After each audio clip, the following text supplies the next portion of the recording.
Chairman, we're ready to go. We're live. You're up, including me. But that one, found out.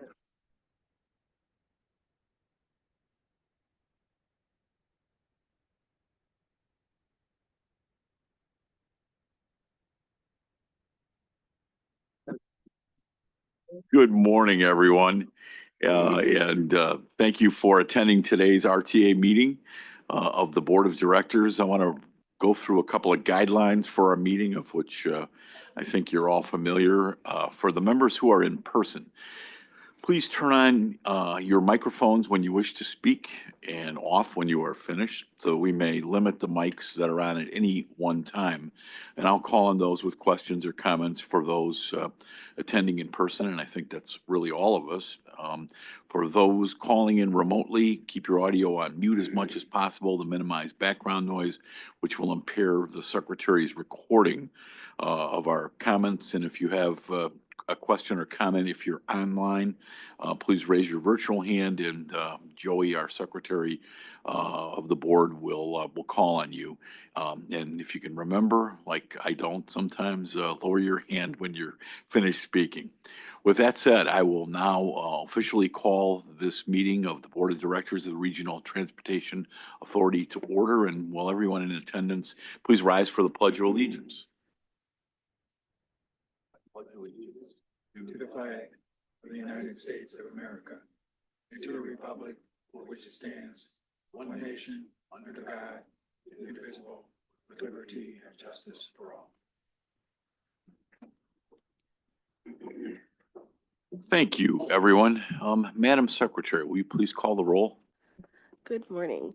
Director Carey, Director Colson, Director Gathing. Here. Director Gorman. Aye. Director Groven. Here. Director Jenkins. Director Katarik. Here. Director Lewis. Here. Director Mondero. Director Pang. Yes. Director Rotundo. Here. Director Ross. Here. Director Ryan. Here. Director Sagar. Director Yonan. And Chairman Dillard. Present. We have 15.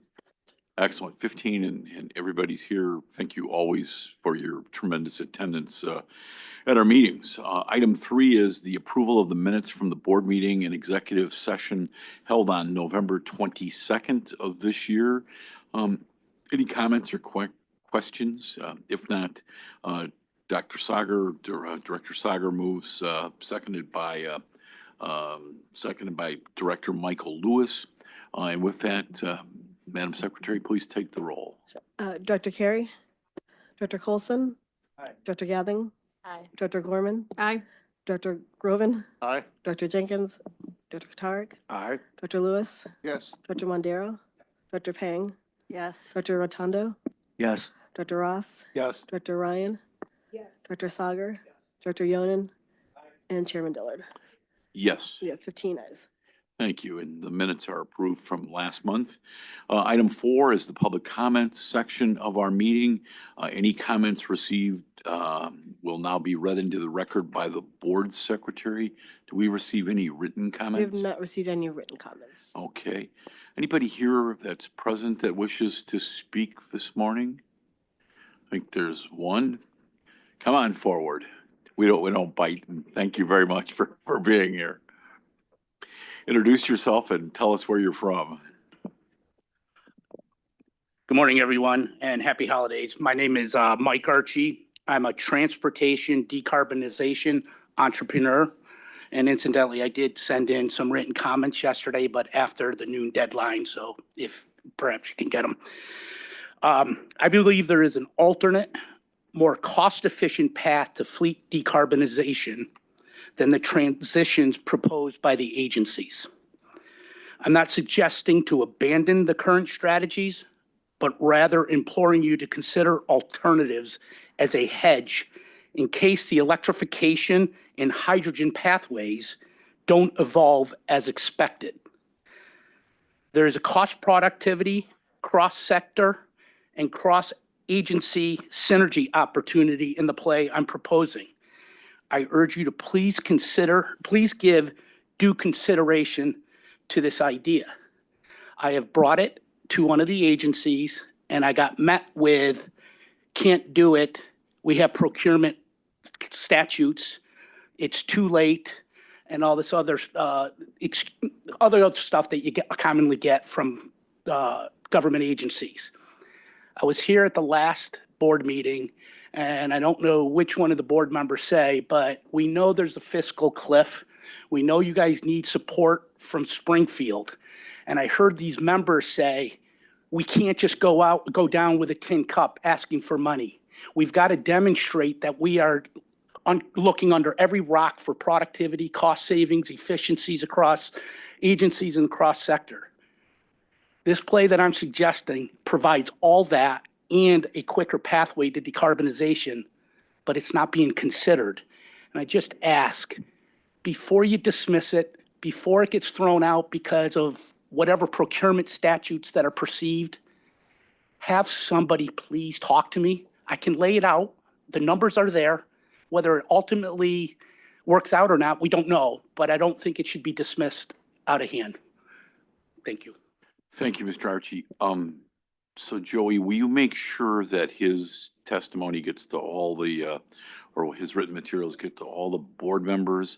And make sure that the service boards, Dorval as well as the chairman, just get them to the executive directors and the chairman of the 3 service boards. And then Jill, I don't know if anybody from our staff has met with Mr. Archie or not. Do it and just listen to what he has to say. And we very much thank you for being here. Thank you for paying attention to mass transit. May I, one more comment? Yes, sir. I am not suggesting to circumvent any statutes or compliance. I know we have procurement laws for bids and all for certain things, but there's certain things like ideas and concepts that you just can't put out for a competitive bid. Let's get the concept down and then figure out how we use the competitive procurement to get the most value. Thank you. Great. Thank you very much. And we have, Chairman, we have 2 people Yes. on Zoom who Excellent. comment. There's Amy Reinell. You'd like to go, Amy? Hi, Amy. Good morning. Morning. Thank you for allowing me to testify virtually. I have a cold, so I don't think you want to be with me in person. I appreciate the opportunity to talk to you today, board members and Chairman Dillard. I'm Amy Reinell, Executive Director of the Active Transportation Alliance, and I served as the co-chair of the System We Want working group for the Plan of Action for Regional Transit.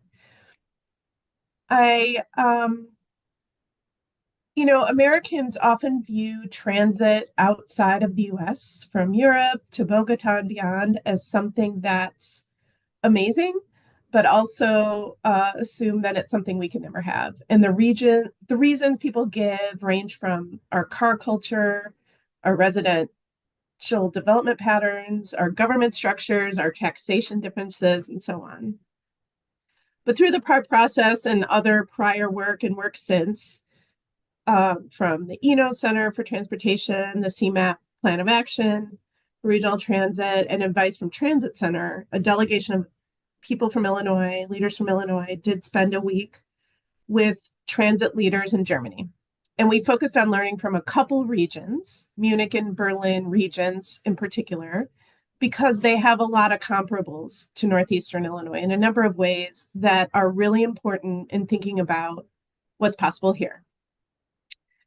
I'll just give a few data points, which I know are really hard to read without visuals. But while the Munich region's population is about half of ours, its population density is really similar, and they have a higher number of registered vehicles per resident.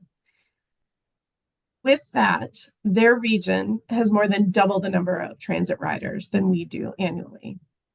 Berlin's region is similar in terms of square mileage, really, really big and spread out. They have a much lower population density, about 523 people per square mile compared to our 870 people per square mile. And despite that, they have 5 times the amount of transit riders annually, 1.5 billion. We have about 340 million. Their residents are taking an average of 245 trips per year compared to Chicago region's residents who are averaging 36 trips per year. The regional governance model enables that great service in the German regions. It's not just about the money. Obviously, the money is really important, But Germany has built a really deliberate and thoughtful product that people want to use. And I think we can continue to learn from how they're organized and operated. They're working with their state government, their county government, and their municipal levels of government to establish agreed upon service levels and operational expectations that are common sense and effective. What stood out most to me was their regional vision that was squarely focused on the users of the system. I was hyper attuned to this because that is what we care the most about. How do we get more people riding? And the people who are riding, how can we make sure they get to where they need to go safely and efficiently? I have to say that my train ride to the airport, I live near the Blue Line. It took me almost 2 hours door to door to get to O'Hare. And that's how my trip started. And there are parts of my trip where my train was going 15 miles an hour. And I realized that there's a host of things that go into the problems facing our transit system, but no one should have a 2-hour train ride to the airport that they live really close to. The vision that the regional leaders in Germany put forth, I wrote down a few quotes from the trip that I think are really representative, and this came from their regional transit organizations. The first is their motto, which is one network, one timetable, and one ticket. Their information is integrated, and the whole system's oriented around the rider experience. The second is the notion that mobility doesn't end at the city boundaries. While obviously that is true everywhere, including here, they organize and integrate and fund their system regionally with that mentality. And then the last one is they said, the transit operator said, we are collectively competing with the car, not with each other. Increasing mobility options and mode shift are their focus. They have their eyes on the prize. So the result of all of that really different mentality towards system orientation is a high service availability, high frequency, all day, bi-directional service with regular connections by design. There's high service integration, timed, cross-platform, intermodal transfers with minimal infrastructure required.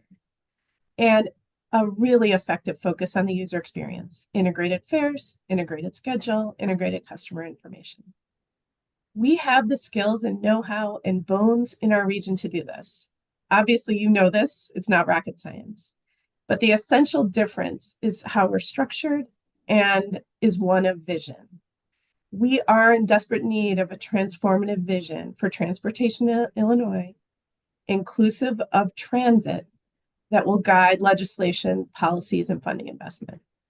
RTA has been doing some really good work to meet the moment, but it's imperative that we look beyond the moment towards really a rider-centered, regionally integrated, well-funded system. This is not the moment for us to continue whittling around the edges. The easier our system is to use, the more reliable it is, the more frequently it comes, the safer it is, the more people will ride it. And the ripple effect of that ridership is powerful, not only for funding coming back into the system, but for climate, for cleaner air, for reduced congestion, for population growth, and for economic activity. So now's the time I really urge you to work with our state leaders on envisioning something bigger and bolder, an integrated regional system for a global region like ours demands. Thank you for your time today. Dunka, Amy, and get well. I know we had Director Koterick on that trip, and I would have loved to have joined you had it not been just a crazy time period for me. Just so you know, Executive Director Redden, Julieri, our staff, we've been looking at Germany long before that trip was planned as sort of a working model. You know, they do spend, and going back to funding, they spend many more dollars on their system per rider than we do. I mean, we're talking multiple times what we spend. They also, at the end of their year, if there's a 250 million US shortfall, the government just comes in and fills that. That doesn't happen here. But they have some great ideas of which, we have looked at and are going to do. Amy, I agree with your comments, 100%.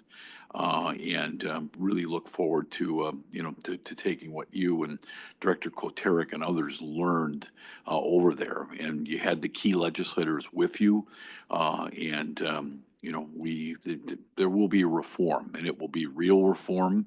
It's coming. And I say that always to the service boards and their staff. Get real. There's change coming. And there'll be no new revenue without reform. But that German model, like many cities in Europe, spends many, many, many times more per rider than we do here in Chicago. And again, I'm an Illinois resident and a former legislator.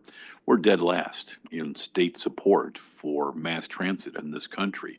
It's amazing to me, having been a public servant here for so long, that the system has survived as well as it has in the RTA region, considering the dollars we have. So, Amy, we look forward to working with you. Get well. I don't know, Tom, if Director Koterick, if you have anything to add. No, yeah, but I would have loved to have been on that trip and learned a lot, like I think you all did. And your input's going to be critical to us as we move forward.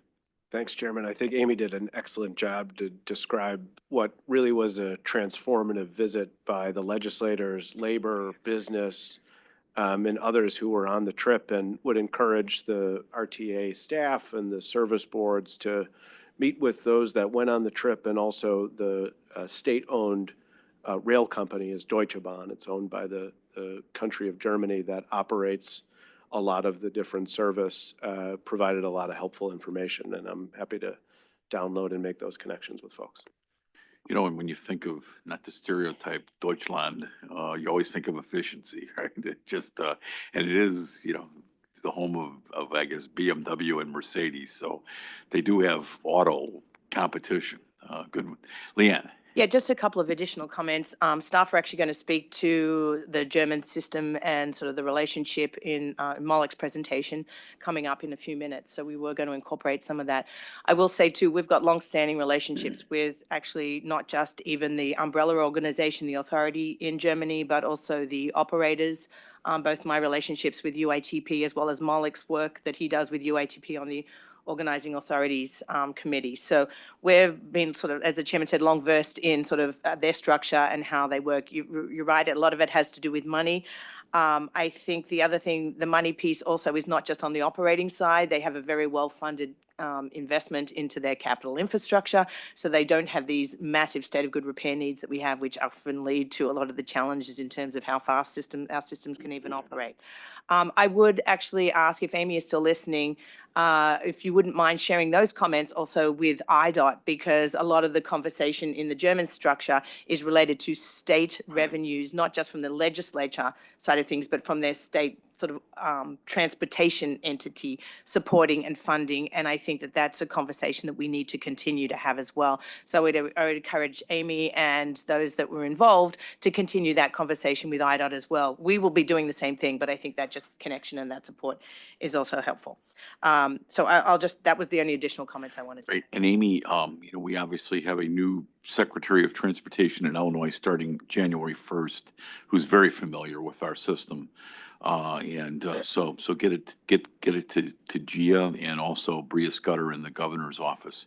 Again, Amy, thank you much, and get healed up. Obviously, they have a petroleum or gasoline tax, many times ours in Germany. And as Mollick, because I asked Mollick, how much does a driver's license cost over there? And we're talking, to get a driver's license in Germany and much of Europe, but Germany, we're talking thousands of dollars to get a driver's license. They have required courses you have to take. So, their driver's license is not anything like our Secretary of State's office charges us here. It's very expensive to get a driver's license in Germany. Let's put it that way, although they may have safer roads on the Autobahn because they force these people to go take these tests, which are very, very expensive, like they are in Italy. keeps them from killing themselves over there. So, all right. Thank you, Amy, very much. And then we have Abla Garib on the Zoom as well. Good morning. Good morning. Thank you. Abla, did you have a comment? It's all yours, Op. No, I have no comments. Thank you. Okay, thank you. Thank you. Thank you for joining us. I appreciate it very much. Item 5 is Executive Director Leanne Redden's report. I probably should have just saved my comments until this, but that's okay. They were relevant to the other. So thank you and good morning, everybody, members, board members and guests. This is, I think, as you know, our final meeting of the year. So the main point of business is to approve the budgets for the region. You heard lengthy presentations from each of the service boards last month. But that is our primary piece of action. But I just wanted to give you a couple of updates on a few things since we've met last month. On December 3rd, we held our virtual public hearing. There is a link to the recording of that hearing on our budget page on our website, if anyone wanted to look at that. It's been available since the meeting occurred. The service boards, we also wrapped up our county board presentations with the service boards. The last two were at Will and Kane on December 10th. That concluded all the presentations related to the budget around the region. Thanks to the directors who attended those with us, as well as the staff who presented and helped us prepare for those meetings. Some of them were a little longer than we anticipated, and I know Jamie was there on the Cook County one, actually, and Bill Cobb, for example, but we went for many, many hours, and some people had to even leave before we got to present, so.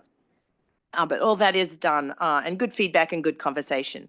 So looking ahead, I want to make sure that you're all aware also that the chairman is scheduled to speak at the City Club on January 15th. That's a Wednesday. We'll send out more information. Joey actually incorporated, I think, some of that into your update that she sent out yesterday. We'll follow up with you on that if you wanted to attend. As the new General Assembly session will kick off in early January, we wanted to really take that opportunity, that timing, to emphasize the RTA's vision for what we believe is possible for a stronger RTA. And connected to the comments that we just heard from Amy Rennell, that is actually the German vision is very much the same model as what we're proposing as a stronger RTA in our region as a governance structure. And many of those elements of areas we've been talking with you about over the last couple of months in presentations to this board. And we really believe that a truly empowered RTA is really going to lead the region's transit system going forward. So we were also hoping that the chairman is going to be laying out a vision, as just noted as well, for what sustainable funding for 1.5 billion could look like and what that would really mean for riders in our region. Would we be successful in not just filling the gap, but funding the needs that we have for the system that we think this region deserves? Contact Joey, as I said, if you're interested in attending or if you've got any questions related to that. And there'll be more information coming to the board about some of those items as well in advance. On another date, I wanted to touch base with you on our first Transit is the Answer Coalition meeting for 2025. Will be held on Tuesday, February 11th. We're going to actually host that as a virtual meeting for ease of everybody participating. We'll send out a link. There'll be a link for registration for that event. Will be in tomorrow's newsletter that we send out region-wide. Joey will also send that information to you as well, and she can help you with any questions or any concerns about registering for that event if you wish to attend. So just briefly on a legislative update, you're going to hear more from Rob in a few moments about the local and state legislative update, but I just want to kind of give a quick update on the federal front. Literally hot off the presses, sort of as of late last night, early this morning. The bipartisan spending bill deal that was reached by Congress earlier this week to fund government through March looks like it has lost support. Legislators would be really essentially required to pass a bill setting next year's funding levels by Friday, tomorrow. And that would allow, or I guess avoid, a government shutdown. So should they not pass something, the government, I guess, technically starts shutting down, the federal government starts shutting down on Friday.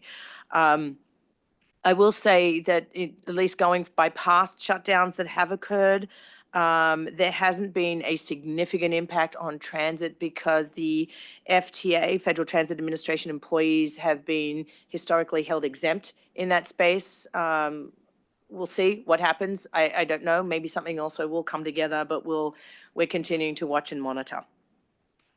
So next slide, please. Sorry, skip ahead. I didn't say next slide for the next slide again. My bad. There you go. Just real quick on today's agenda, we're going to hear from Jackie Forbes, our Citizens Advisory Committee Chair, on their quarterly report. There'll also be a semi-annual presentation on the project management oversight, the PMO team, on the overview of the regions, the capital projects from the service boards, an update on the implementation of Transit is the Answer from our planning and government affairs staff.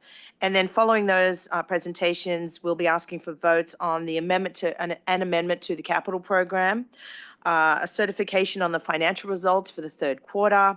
Then you will be voting to certify substantial accordance with Public Act 1030281, which is, if you recall, is the certification covering the operational performance measures that the service boards are required to present, to develop and then present. We gave you a pretty significant presentation on those last month, and so there'll be you'll be asked to certify on those. You have the ordinance and the memo at your place. And finally, as we will be asking for your vote, as I noted, on the 2025 budgets, the 2-year financial plan, and the 2025 through 29 capital program. Before concluding the meeting, we will also present resolutions honoring board members whose terms have recently ended, and we'll ask for your approval on that, and some expenses, travel expenses for the chairman. With that, Mr. Chairman, that's the end of my report. Happy to answer any questions. Great, thank you. Any questions or comments for Leanne? Mike?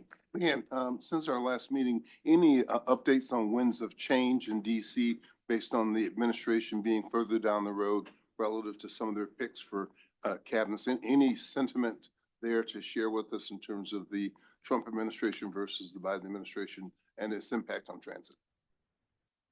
Well, I think they've named at least several cabinet members. They've named a proposed head of DOT. We haven't heard any more in terms of FTA head yet. All the cabinet positions require Senate hearings or Senate confirmation. We're staying apprised of that. I think it'll play out as it plays out. We'll see how it goes. I think there will be probably similar to the previous Trump administration, and we will continue to work with our delegation on trying to secure as much funding. I think the signaling out of this government shutdown, I think, is telling us how I think the perspectives might be on funding for federal programs, et cetera, going forward. But we'll just continue to work with the administration and our delegation to try to advance and provide as much support and funding for our transit system. It's a big conversation, obviously, at the national level, and I'm pretty intimately engaged with APTA, and so we continue to brief and work with new appointees, et cetera. Maybe in January or February, depending upon timing, we have Jim Smith or Brett Garson, our Washington, D.C. lobbyists or government affairs advisors, probably by Zoom. I don't think we want to bring them to Chicago, but have them just kind of give us an update as to what they think may be happening. Maybe one of the two of them can join us by Zoom in January or February. They do a very good job, and our congressional delegation is. You know, they're world class. They're really good. They work together, and they're very, very, very helpful. Yeah, and we also prepared. You had emailed to you yesterday the monthly legislative report that we provide to you, and we can provide more in the upcoming. I mean, it's going to play out over several months, and APTA does their big legislative conference in Washington in April, and so early April. So that would be also a really probably a good timing too, because we'll have a better sense on staffing and appointments, et cetera, as we go forward into the new year a little bit. Thank you. All right, item 6 is an update on the activities of the RTA's Transit Access Citizens Advisory Board. Good morning, Jackie Forbes.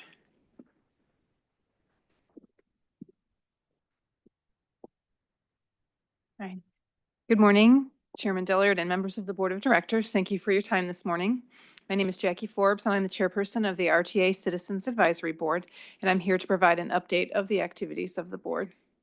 Our last meeting of the RTA CAB was on October 22nd, and at this meeting, there were 3 new topics brought before the board. First, Peter Kirsten, Program Manager, Strategic Plan Implementation, shared the results of a recently completed economic impact analysis illustrating 2 drastically different potential futures for the regional transit system depending on how the fiscal cliff is handled by legislators. Impacts to the system and the economy were presented for each scenario.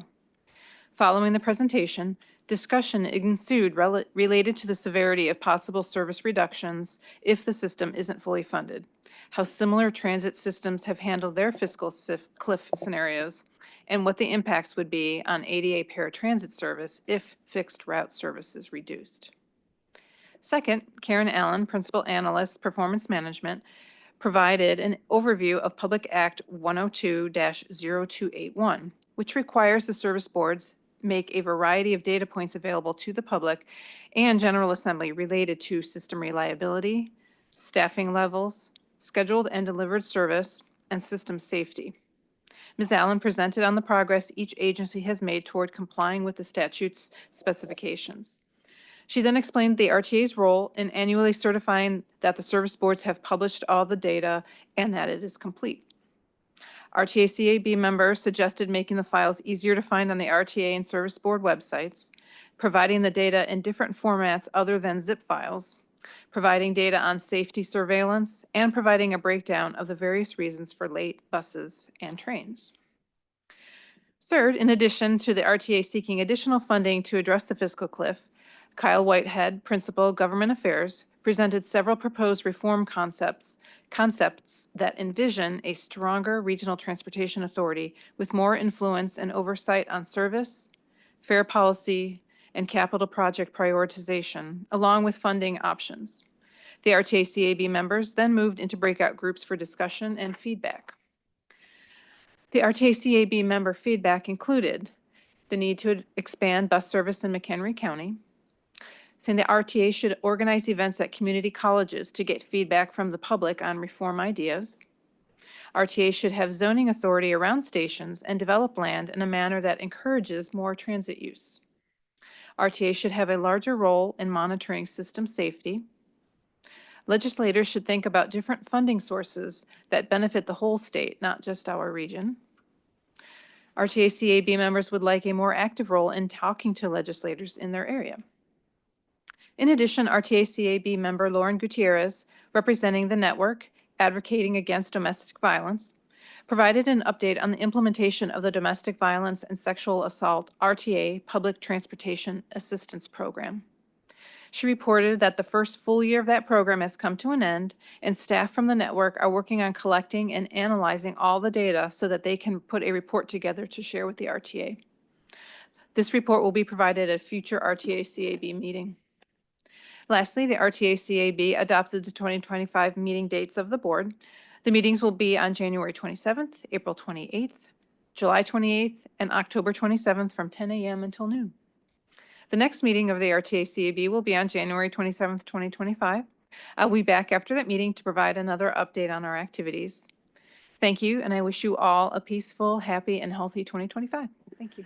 Thank you, Jackie, very much. And the input's really important. And please thank your committee members too. Really, really appreciate it. Okay. All right, moving right along is item 6B, the presentation of the semi-annual project management oversight report. Hi, AJ. Good morning. All right. Can everyone hear me? Yes, sir. Fantastic. Before I begin, just wanted to wish you all a happy holidays to you and your family. Also, happy birthday, Kevin. So, uh, good morning, Mr. Chairman and board members. My name is AJ Nazem, and I'm the program manager for the Project Management Oversight and Compliance Division here at the RTA. Today, I will present the current semi-annual report on Project Management Oversight, or PMO for short. The RTA implements the PMO program pursuant to Section 2.01B of the RTA Act. The RTA is required to oversee the Service Board's capital programs and expenditures. PMO is a part of the RTA's fulfillment of this requirement. The focus of the PMO program is implementation, delivery, and completion of active projects. It includes oversight of all state-funded projects, regardless of budget, as well as projects with budgets over $10 million or more, regardless of funding source. Through this program, we work with the RTA capital team and the service boards to ensure that the capital funding is spent efficiently and effectively. RTA and the service boards have been working on improving the transparency of the capital program. The information in the semi-annual PMO report provides details on the current projects in the region. The PMO team witnesses the progress of these projects firsthand by performing regular site visits, as well as working directly with the service board teams. The PMO report was provided to you with the board materials, and it will be published later today on our website. Also, updated PMO information can be provided on the RTA's Mapping and Statistics website, also referred to as RTAMS. The projects on the website can be searched using various criteria, including service board, geographical boundaries, counties, municipalities, and political jurisdictions. Next slide, please.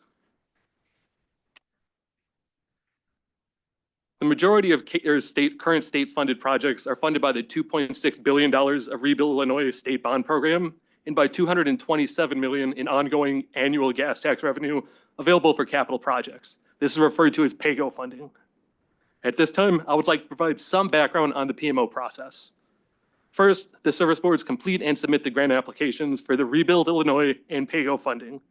These are reviewed and approved by the RTA and IDOT. After the grant funds are awarded, the service boards finish up their project planning and complete procurements for these projects.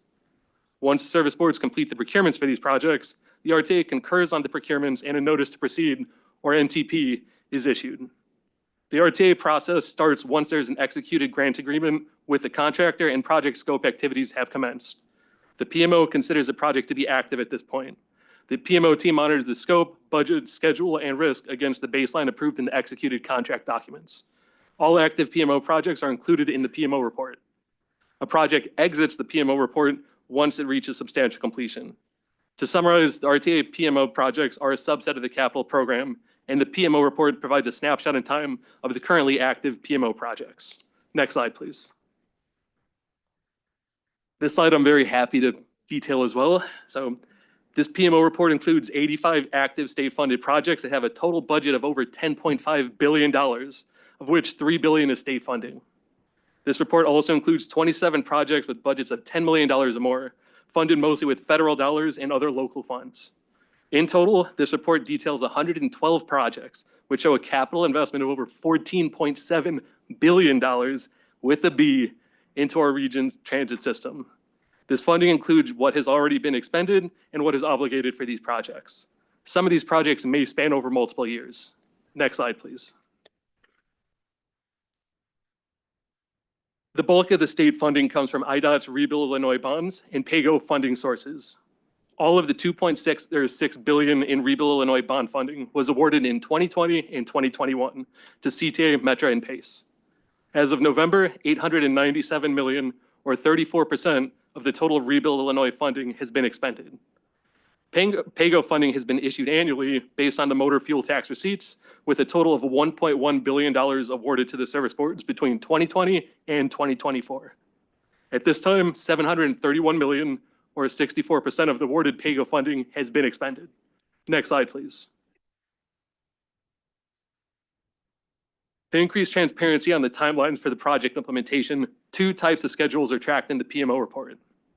The preliminary schedule is submitted by the service boards with the grant application, and includes internal service boards activities such as final planning, procurement of the contractor for the project, as well as actual project implementation. The schedule provides a general projection of when the project will be completed, and it tracks the project all the way through closeout. Looking at the pie chart on the left, we can see that 67% of projects are behind the preliminary schedule. This means that the final planning activities, procurements, and/or project implementation are taking longer than the service boards anticipated during the time of the grant application. The project implementation schedule starts once the notice to proceed has been issued to the contractor. The schedule tracks how the contractor is performing against the schedule included in the executed contract documents. The schedule can be changed if there are any unforeseen conditions or scope changes.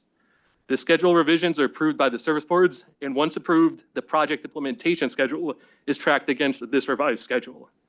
The PMO team tracks the project under this schedule through substantial completion. If we look at the pie chart on the right, we can see that 39% of projects are behind their implementation schedule, which means that the contractor has encountered delays during project execution. In summary, we could see that we could see more project delays when we look at the preliminary schedule, and this is due to greater uncertainty regarding project activities at the time of grant application.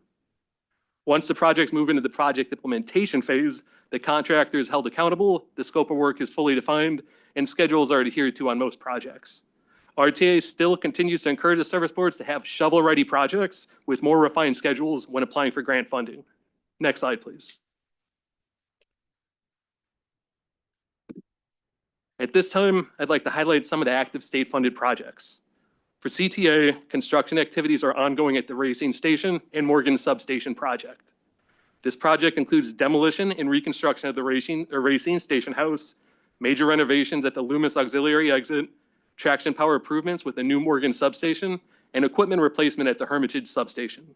The rehabilitated Racine Station will be fully ADA accessible. The budget for this project is $102 million, with $97 million coming directly from Rebuild Illinois funds. Recently, the contractor completed the demolition and removal of shoring towers, as well as steel erection, platform work, demolition, and concrete repairs at Racine Station and Morgan Substation. The planned completion for this project is December 2025. Next slide, please. Metro recently completed the rehabilitation of the 147th Street Sibley Station on their Metro Electric District line. A formal station opening took place in October. As part of this project, the station is now 100% ADA accessible. The station features a new entrance and an accessible path, a new elevator, a reconstructed platform with a beautiful new canopy, new platform lighting, new head house, and a rehabilitated kiss and ride and parking area. The budget for this project was $21 million, with the majority of it coming from state funding as well. This project is part of Metro's Electric Community Initiative, which is a multi-year, multi-million-dollar plan to transform 13 stations on this line. Construction activities are currently ongoing at the 79th Street and 103rd Street stations on the electric line. Next slide, please.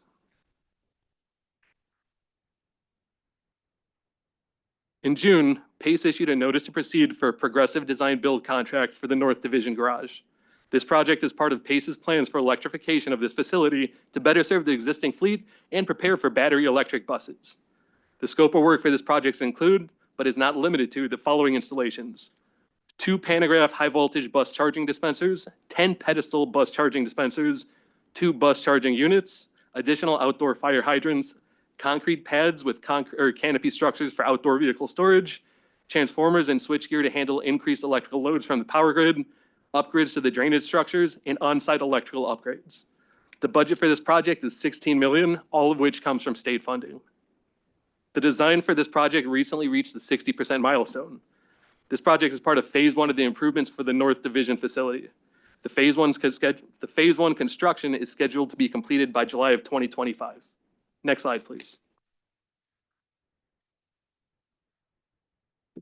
The projects highlighted here today, as well as in the PMO report, show an investment of over $14.7 billion in our region's transit system.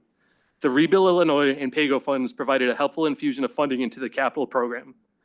This helped expedite overdue repairs and replacement projects to move the system towards a state of good repair. However, it is not enough to address the long-term project backlog. The RTA strategic plan, Transit is the Answer, highlights the need for an annual investment of over $4 billion over the next 10 years. The current infrastructure investments detailed in the PMO report are part of the progress made to bring our region's transit system one step closer to the vision outlined in the strategic plan of safe, reliable, and accessible public transportation that connects people to opportunity, advances equity, and combats climate change. Next slide, please.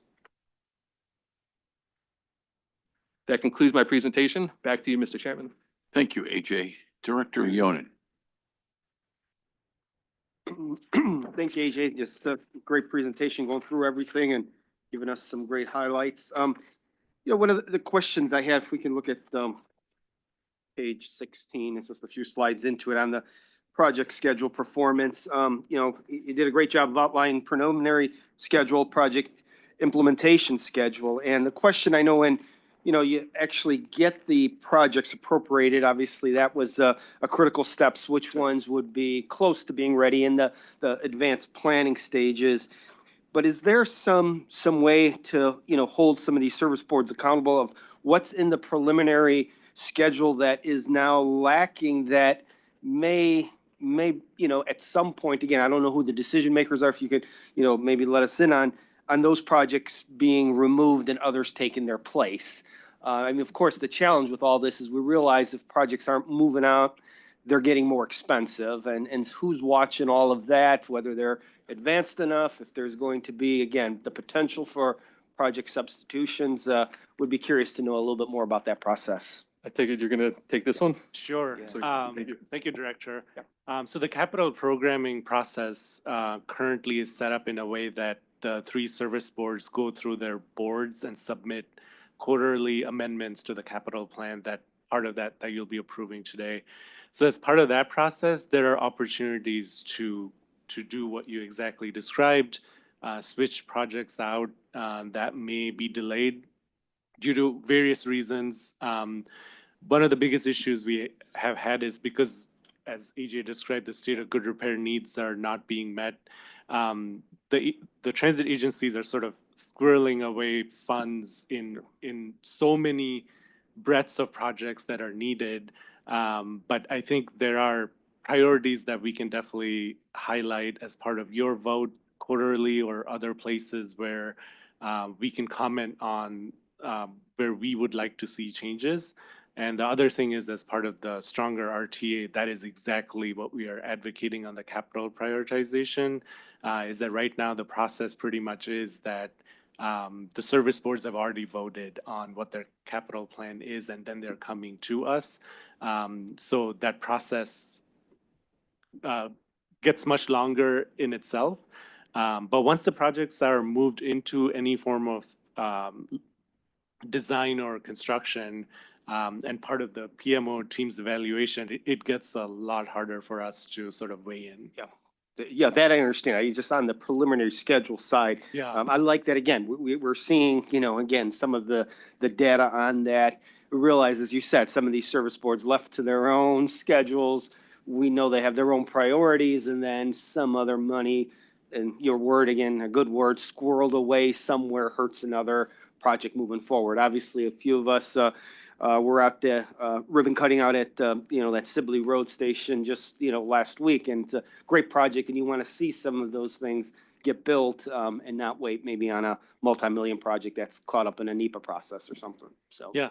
And we are excited that, as the chairman said, the new Secretary of Transportation at IDOT, that we should be able to have some of those conversations. There are pieces of approvals and concurrences AJ mentioned, where things also get slowed down in bureaucracy. So sometimes we are chasing the notice to proceed window between a procurement being approved at service board versus how long you can stretch that out while we're waiting for IDOT approvals, and how we could speed that up so we don't create that issue from our side. yeah. No, again, I appreciate it. Thank you again for the information. Thank you, Chairman.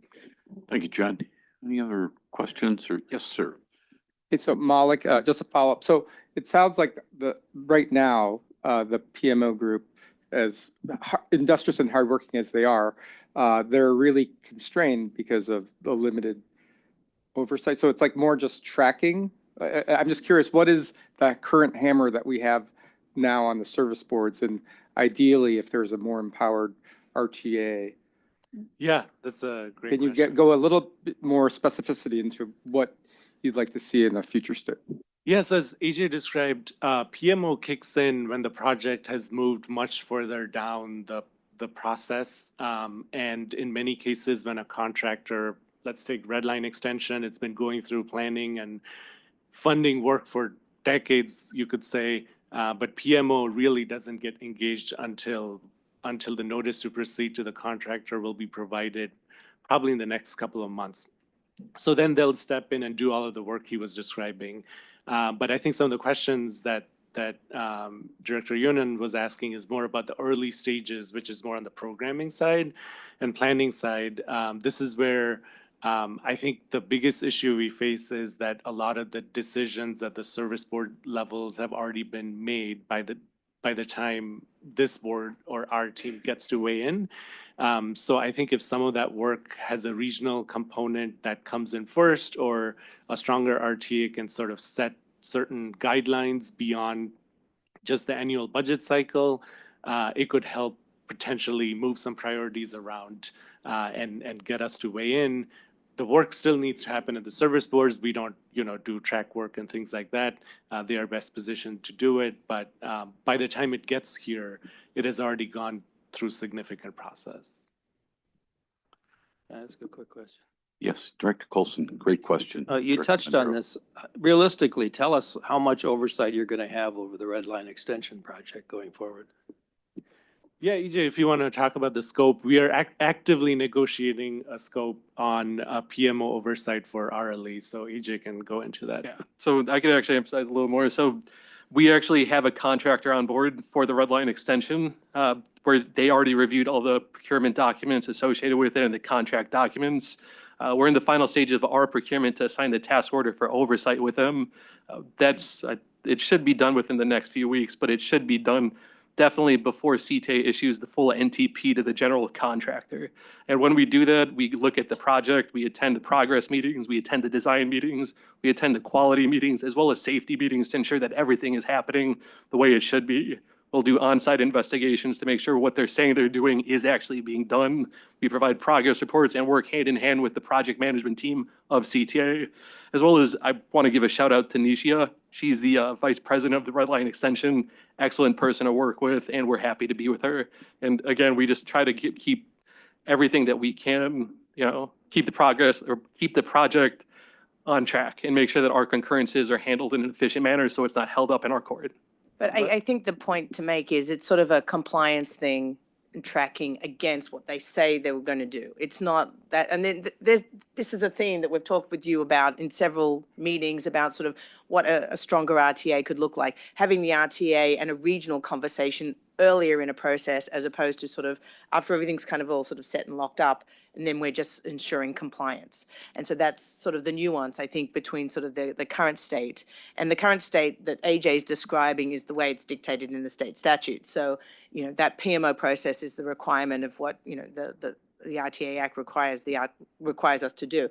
And I think the stronger RTA would be kind of engaging us, not necessarily telling the service boards what to do, but engaging us in the conversation to bring that regional perspective on the front end beyond just sort of the annual budget with the 15 metrics that we have and sort of tell us how they meet against those areas, a little more an engaged regional perspective where we're having that conversation. So ensuring compliance, you really don't have any weapons to ensure compliance, but when it comes down to it, right? Correct. Director Gutierrez. Just thank you. It's incredibly informative and encourage folks to look at the breadth of information about projects in there and where they are. I think it's a question really about, are you precluded from doing some of this before a stronger RTA would be, sort of mandated by law? The reporting here is very quantitative. Would you be in a position, is there anything stopping you from making a qualitative assessment of what you're looking at? For example, in the federal context, the General Accounting Office or an Inspector General will very early on try to identify high-risk projects because of the components of them, whether it's cost, complexity of project delivery, novel design. As you're looking at hundreds of projects, I think for the board to have your professional opinion about what we should pay particular attention that could be over schedule, over budget, or present a problem, even just that exercise alone of raising that attention, I think has some utility. It may not give you the stick that you want, but really just shining a light sometimes does a lot of work. Yeah, thank you, Director. I think our performance metrics, there is at least a couple that could go in that direction, and that is more feedback on that front would be helpful. We got to start that process just 2 years, 2 budgets ago. And so the first year was pretty much starting to get service boards to give us data that would allow us to put these evaluation measures together.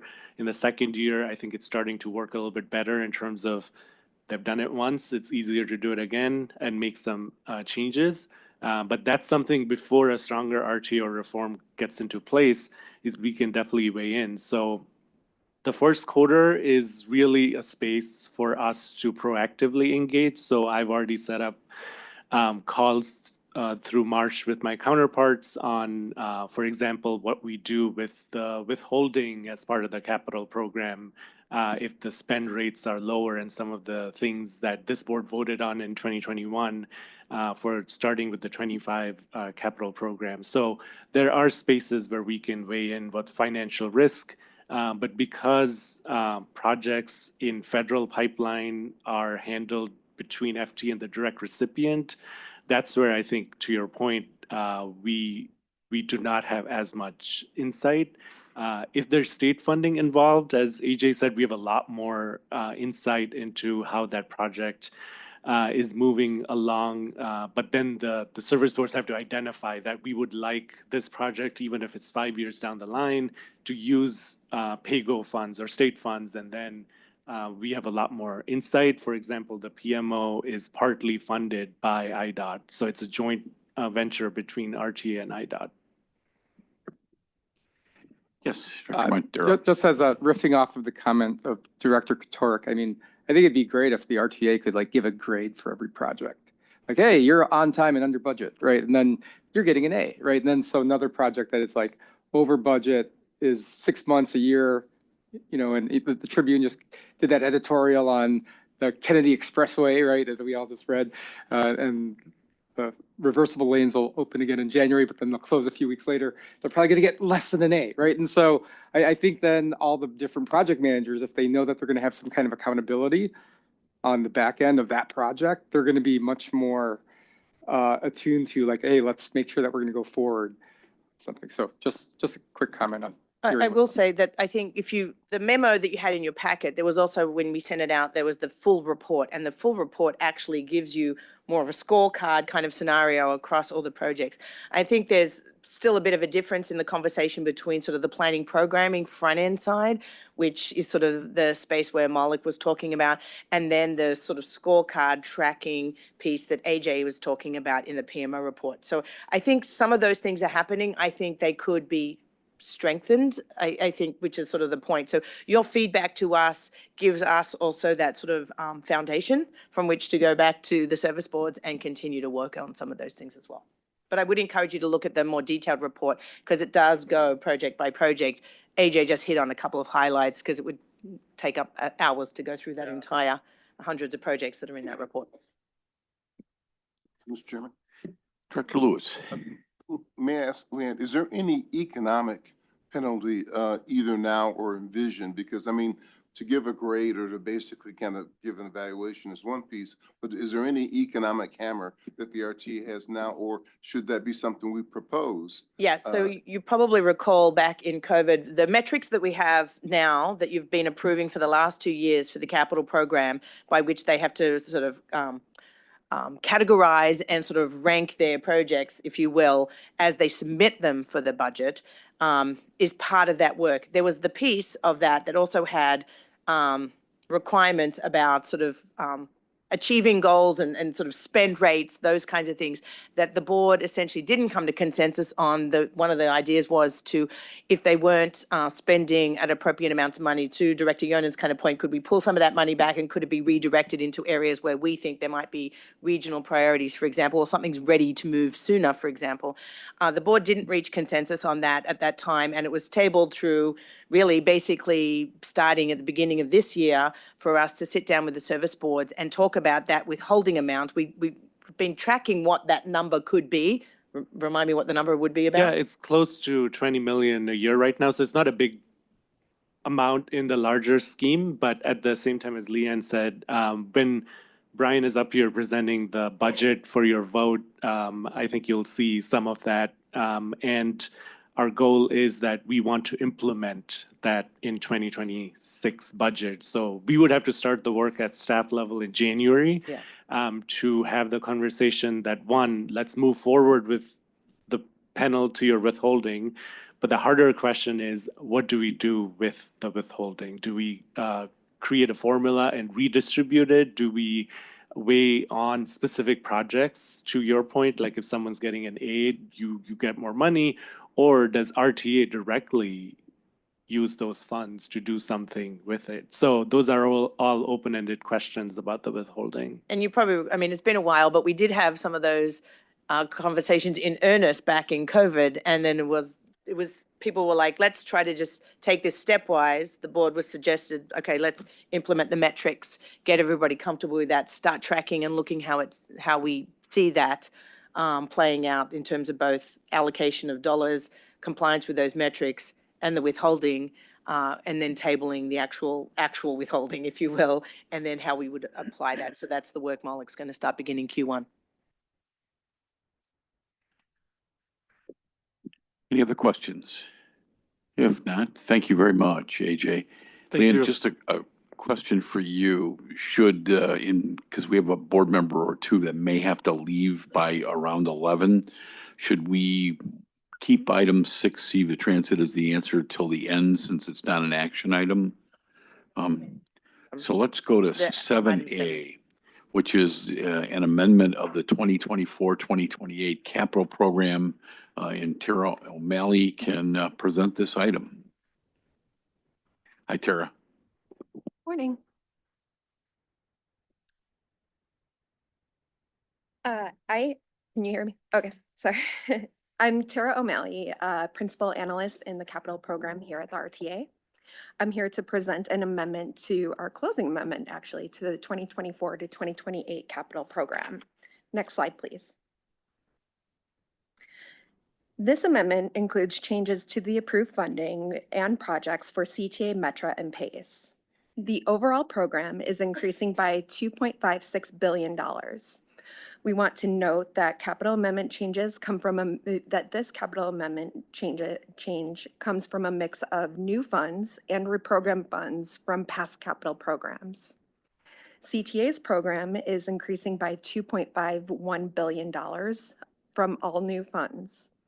CTA's additions include $2.49 billion added to the red line extension, which we will detail further later on in the presentation, as well as $13 million from the Department of Homeland Security and $3.5 million from the Community Project Federal Grant, which is, Metra's program increases by $47 million. Metra's new funding totals $2.5 million and includes $1.8 million from the Illinois Department of Commerce and Economic Opportunity for Auburn Park's new station, $300,000 from Cook County for Ashburn Station, $187,000 in lapsing funds from Southeast Wisconsin that are returned to the RTA region, and $48,000 in Metra capital funds. In addition, Metra included $45 million of reprogram funds from Rebuild Illinois bonds, shifting into shovel-ready projects, much like what we were talking about just a minute ago. PACE's program is increasing by $1.8 million. There are $18,000 in new funds from lapsing formula funds from southeastern Wisconsin, also returned to the RTA region, as well as $1.8 million in reprogrammed Rebuild Illinois funds that were surplus from completed projects. Details of all revenue and project changes can be found in the memo in Schedules 2A and 2B of your board packet. Next slide, please. As this is the closing amendment for the year, we want to highlight how the 2024 to 2028 capital program has changed throughout the year via 5 program amendments, including today's. Last December, the board adopted the 2024 to 2028 capital program with a total of $4.98 billion in available funding. Throughout the year, the program increased by a total of $3.93 billion via two sources: new funds, which added $3.77 billion to the program, and reprogram funds, which added $159 million to the program. The final program up for adoption today is $8.91 billion. The new funds are largely a reflection of each of the service board's successful efforts in applying for and receiving federal and local discretionary granting opportunities, especially for the Red Line extension. Let's talk about some of the newly added funds, service board by service board. CTA's 2024 to 2028 capital program started out the year with $2.62 billion in available funds. CTA added a total of $3.752 billion to the program, which includes $3.750 in new funds and $29 million in reprogram funds. Some of CTA's biggest additions in 2024 include $1.71 billion in New Start's federal discretionary funding, $783 million in City of Chicago TIF funding, and $100 million in the carbon reduction program funding for the Red Line extension, that is. Next is Metra's 2024 to 2028 capital program. Metra began the year with $1.95 billion in available funding. Metra added $56 million to their program, which includes $5 million in new funds and $52 million in reprogram funds. Metra's major changes included reprogramming Rebuild Illinois funds to shovel-ready projects, as well as awards from the Illinois Department of Commerce and Economic Opportunity and Cook County funds for station projects. PACE's 2024 to 2028 program began with $413 million in available funds. PACE added $118 million throughout the year, which included $41 million in new funds and $79 million in reprogram funds. PACE received a large award from the federal discretionary awards to purchase hybrid buses and reprogrammed Rebuild Illinois bonds to the River Division garage project, which includes plans for expansion and electrification elements. Finally, I will note that back in February, we added $5 million for the City of Chicago in the capital program. Typically, non-service boards like the City of Chicago do not get included in RTA's capital program, but these funds were statutorily directed from IDOT to RTA for the Damon Green Line station, which was being built by CDOT. We'd like to applaud the service boards for these efforts, and we encourage them to continue applying for discretionary grants to help advance the capital program. Next slide, please. Next, we wanted to take a minute to highlight the main driver of changes in today's amendment, which is CTA's Red Line extension project. The project is adding $2.49 billion to the program this December, and it includes $1.71 billion from the New Starts grant, federal New Starts grant, that is, as well as $783 million of City of Chicago TIF funding, transit tax increment financing, that is. Next slide, please. Let's take a look at an overview of what will be programmed to the Red Line extension project after today's amendment. A total of $4.39 billion will be programmed to the project through 2028. The remaining funding will be programmed in later years, 2029 through 2031, and therefore it does not get included in this program. Next slide, please. Another action included in this amendment is an award to the projects that Metra has programmed toward RTA bonds. RTA staff has worked with Metra in preparation for the planned issuance of $130 million of RTA bonds in 2025. These were included in the 2019 Rebuild Illinois funding allocations. As stewards of the bond proceeds, the RTA encouraged Metra to program projects that are shovel-ready. Therefore, in this amendment, Metra is realigning the projects that are programming to the planned RTA bond issuance to ensure the funded projects are ready to proceed once the bonds are issued. The plan includes funds for the following projects: railcar rehab, Jackson Substation, Western Avenue Yard, Harvey Transportation Center, locomotive purchase, and zero emission train sets. RTA plans to issue the bonds in spring 2025, where staff will work diligently to package all necessary documentation, and we will come back to the board next year for final approval of the issuance anticipated for April or May 2025. Next slide, please. To conclude, staff requests adoption of the following ordinance: the approval of the amendment to the 2024 to 2028 capital program. We are happy to answer any questions. Otherwise, we're seeking your approval for this ordinance. Great. Thanks, Tara. Any questions or comments? Some exciting things in here, which is pretty neat. All right, how about a motion in a second to approve the amendment to the 2024-2028 capital program? Director Groven moves, seconded by Director Gathing, that we approve item 7A. And with that, Joey, can you take the roll call, please? Director Carey? Aye. Director Colson? Director Gathing? Aye. Director Gorman? Aye. Director Groven? Aye. Director Jenkins? Aye. Excuse me. Director Katark? Aye. Director Lewis? Yes. Excuse me. Director Mondero? Yes. Director Pang? Yes. Director Rotondo? Yes. Director Ross? Director Ryan? Yes. Director Sager? Director Yoden? Aye. And Chairman Dillard? Yes, 15 ayes. thank you. And 7A is approved. And we'll go on to 7B, which is Sarah Vino Bill's coming up. I don't know if Sarah's coming up. But 7B is the resolutions certifying the financial results for the third quarter of 2024. Good morning, Mr. Chairman and members of the board. Welcome newer members. I'm RTA Treasurer and Budget Manager Bill Lackman, and Sarah Rubino will not be here today. Today, I'll be asking the board to certify the service board's financial results through the third quarter of 2024 against the operating budget. Next slide, please. First, let's look at our primary metric for evaluating substantial accordance with budget: operating deficit performance.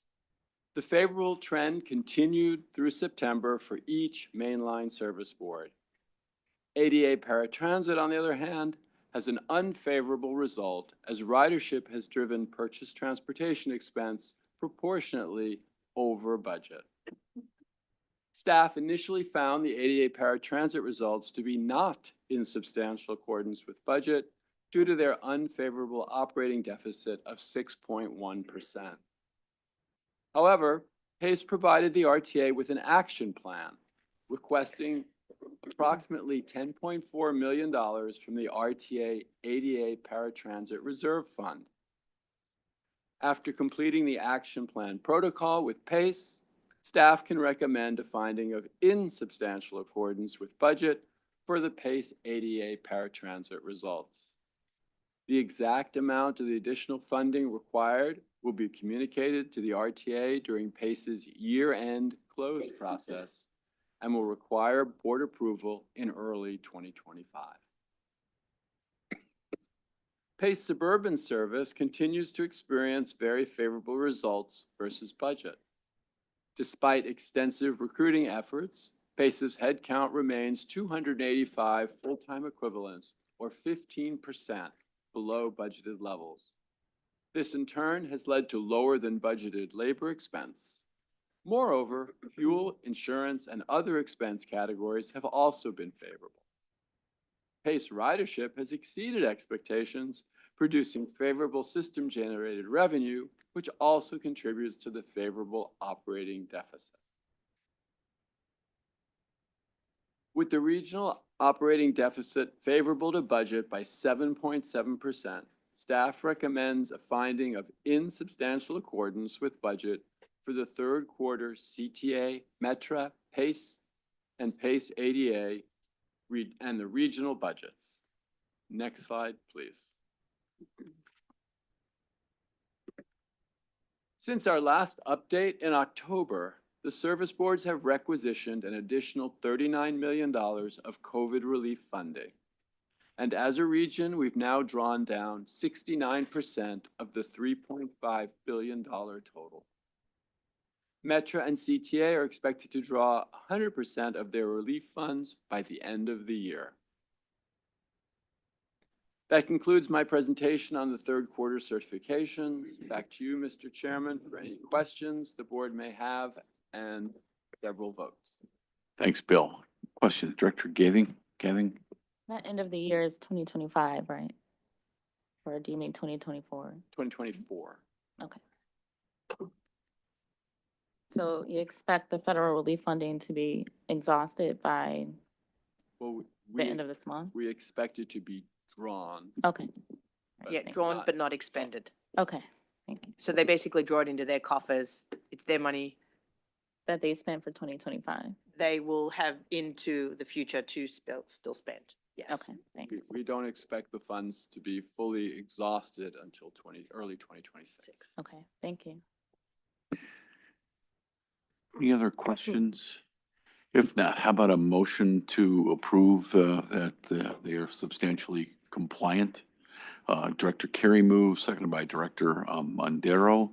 With that, Madam Secretary, please take the roll. Dr. Carey? Aye. Dr. Colson?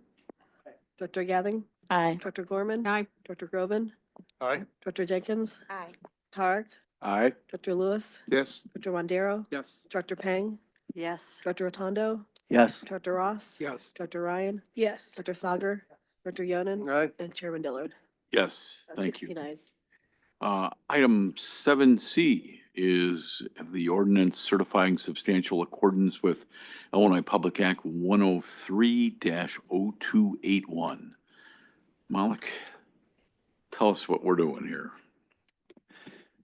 Thank you, directors. Thank you, Chairman. I presented last month to you, and then the service boards followed up with substantial accordance in providing the omnibus performance measures. In these 3 weeks since our last meeting, the several outstanding items and recommendations that were made were addressed, so that your memo includes that. There aren't any slides I'm presenting, but I'm up here to answer any questions. We had a couple of areas such as the security data where you heard that we need more coordination into 2025 to get some additional measures. So we have support and service boards are very willing to work through 2025 to make sure we receive additional data that they publish on their web pages. So I'm happy to answer any questions. Thank you. Any questions here? If not, how about a motion in a I second? do have one question. Yes, I'm sorry. Maybe it Dr. might Mondero. not be related to this, but does the RTA have our own internal inspector general?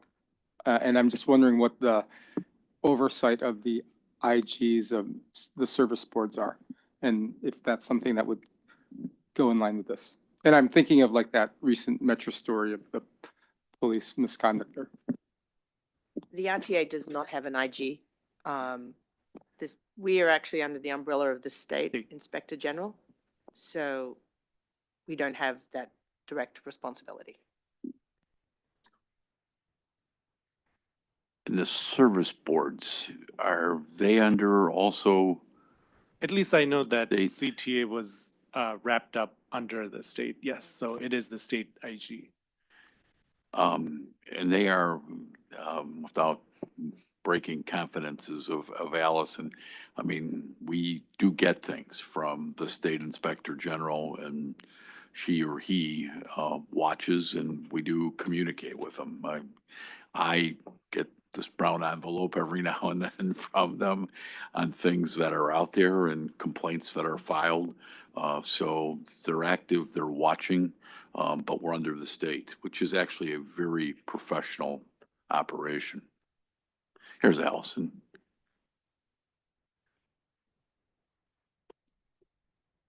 Yeah, I can just tell you how it's structured. So it used to be since maybe 2014, 2011, it used to be that the service boards each had their own inspector general. the state, the RTA Act was changed, including the CTA, the MTA Act. So now this, unusually, the service boards and RTA are subject to the state executive inspector general. So we have to follow, they treat us as if we're a state agency. So all the service boards, no one has an inspector general. Everything is reported through the state oversight. The trainings that all of you did within the first 30 days that you joined the board, that's coming from the state inspector general. So there is certainly an inspector general that has much oversight over everybody right now. And they are pretty highly professional, let's put it that way. Yeah. In my dealings with them, they're very professional. There's a separate entity within the OEIG that just oversees the regional transit boards. And we fund, the RTA actually funds that to the tune of $1 million a year to support their functions and activities. Yeah. And you'll see Director Mondero from time to time in executive session, she'll update us on things that not only are happening here, but also at service boards. All right, now, Dr. Kuterik. Just a parliamentary question. We've got some additional language. Is that the piece, or do we need to formally offer that here? Good question. No, we incorporated that draft additional language in the memorandums that you have today. If you want to speak to it specifically, we can. Did you want to address it in any capacity, or it's for your consideration? Yes, I think, Director, you're recommending that we add some language around reporting of effectiveness of safety and security. You're welcome to add more. Just for the public, I don't know if it was in time to make it on the website, so I'll just speak to it for 30 seconds. A really critical piece of the legislation is measuring whether or not investments in safety and security are working. And so that if the statute said if those performance measures do not exist, that the RTA and service boards have to together put them to, make them. And I think that was a piece that clearly wasn't done adequately by the service boards. And some of this is novel. It's the question of investments in security cameras and security guards and other things for safety. I think it's really important for the public and for us to understand whether or not those are effective so that we can make better decisions about what to invest in to help improve safety. So this language just makes very explicit that that is to happen before we were to certify this next. And that in the process, quarterly, the service boards and RTA will report back to us on how those performance measures are being developed so that we have some input in the process. And staff, Alison will formally read it right before we vote on it. She will formally read it for the record, even though it's at everybody's places, read it for the record so the public can hear it. It'll be recorded as part of the minutes, etc. It's great, and those excellent suggestions, and obviously it's paramount on many people's minds, especially riders who stop me and ask questions about that all the time, including one last night from downstate Illinois who was up here visiting about safety and security and, can I get on the red line, et cetera. So these questions are paramount, and I hear them from people that work at my firm all the time. So before we look for a motion, I'll have Alison read the suggested language into the record, and then you can look to make that motion from there. And is there any more discussion? Okay, so the two proposed amendment, the amended section to the ordinance, I'll just read the last section. It says the service boards in coordination and collaboration with the RTA will develop and provide additional measurements of effectiveness of investments in public safety and security of riders and transit workers before the next certification statement is filed with the General Assembly and the Governor for the year 2025. And the RTA and service board staff will report quarterly on progress of the safety and security measures and other improvements to the RTA board. Great. Dr. Sagar.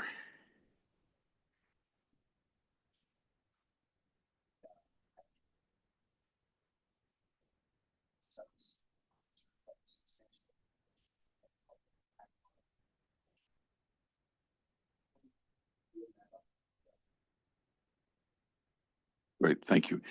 So Dr. Sager moves, seconded by Director Jenkins. So do we need, Allison, do we need to vote on this by itself and then we do the, wait, yeah. So let's adopt the amendment. If there's no further question, then Tom, thank you very much for spearheading this discussion and bringing this to ahead. So with that, how about a motion by Director Sager, and seconded by Director, Rotondo, that we adopt, this amendment? And with that, Joey, you want to take a roll call? We can just do the last unanimous roll call if there's no Yeah, concerns. by that's board. fine. Or we could probably on As a this voice one, vote. even do it as an oral vote. So Yeah. is there leave for the last attendance roll call? Seeing no objection, leaves granted and the amendments adopted. Thank you again, Director Koterik. And now, as amended, let's have a motion on Technically had that motion. on. We technically had that fluency. motion on the table in the beginning too by Director Saga, seconded by Director Jenkins. So if we Yep. follow that That's fine. original motion with the amendment now approved, we can move ahead Yeah, on that as one. long as they're So we okay can with just- that, Joey, just make the record as to who moved and who seconded.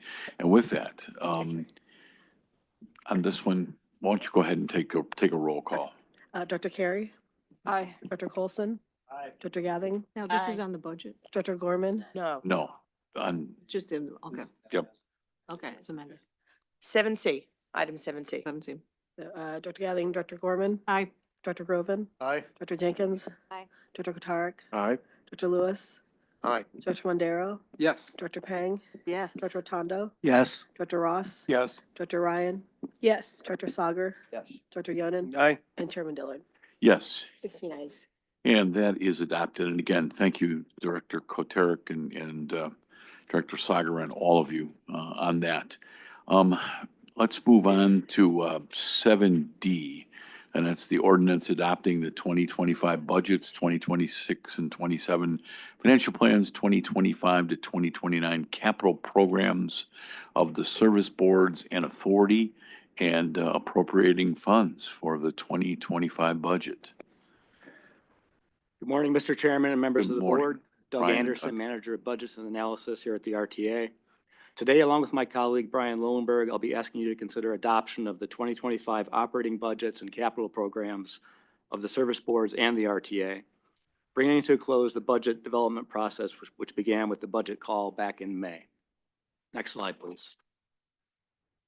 As required by the RTA Act, Leanne and Kevin presented the proposed budget and capital program to each of the 6 county boards during October, November, and December, ending with Kane and Will counties last week. RTA staff remained after the county board meetings to receive and consider public comments on the proposed budget and financial plan. Thank you to the many board members who also participated in the county board presentations. On December 3rd, Chairman Dillard presided over the required RTA budget public hearing via Zoom. One former resident provided testimony regarding prevention of damage to transit property. In addition, 5 comments were received via email on various subjects, including the fiscal cliff, reframing the narrative around public transit, the inclusion of public restrooms and transit hubs, progressive revenue and taxation strategies, the consolidation of the service boards, and additional late night and weekend metro service. We'd like to thank all of the members of the public who provided comments on this year's budget and program. Next slide, please. During the budget hearings, we shared this slide showing that we are entering a critical period which will determine the future of our transit system.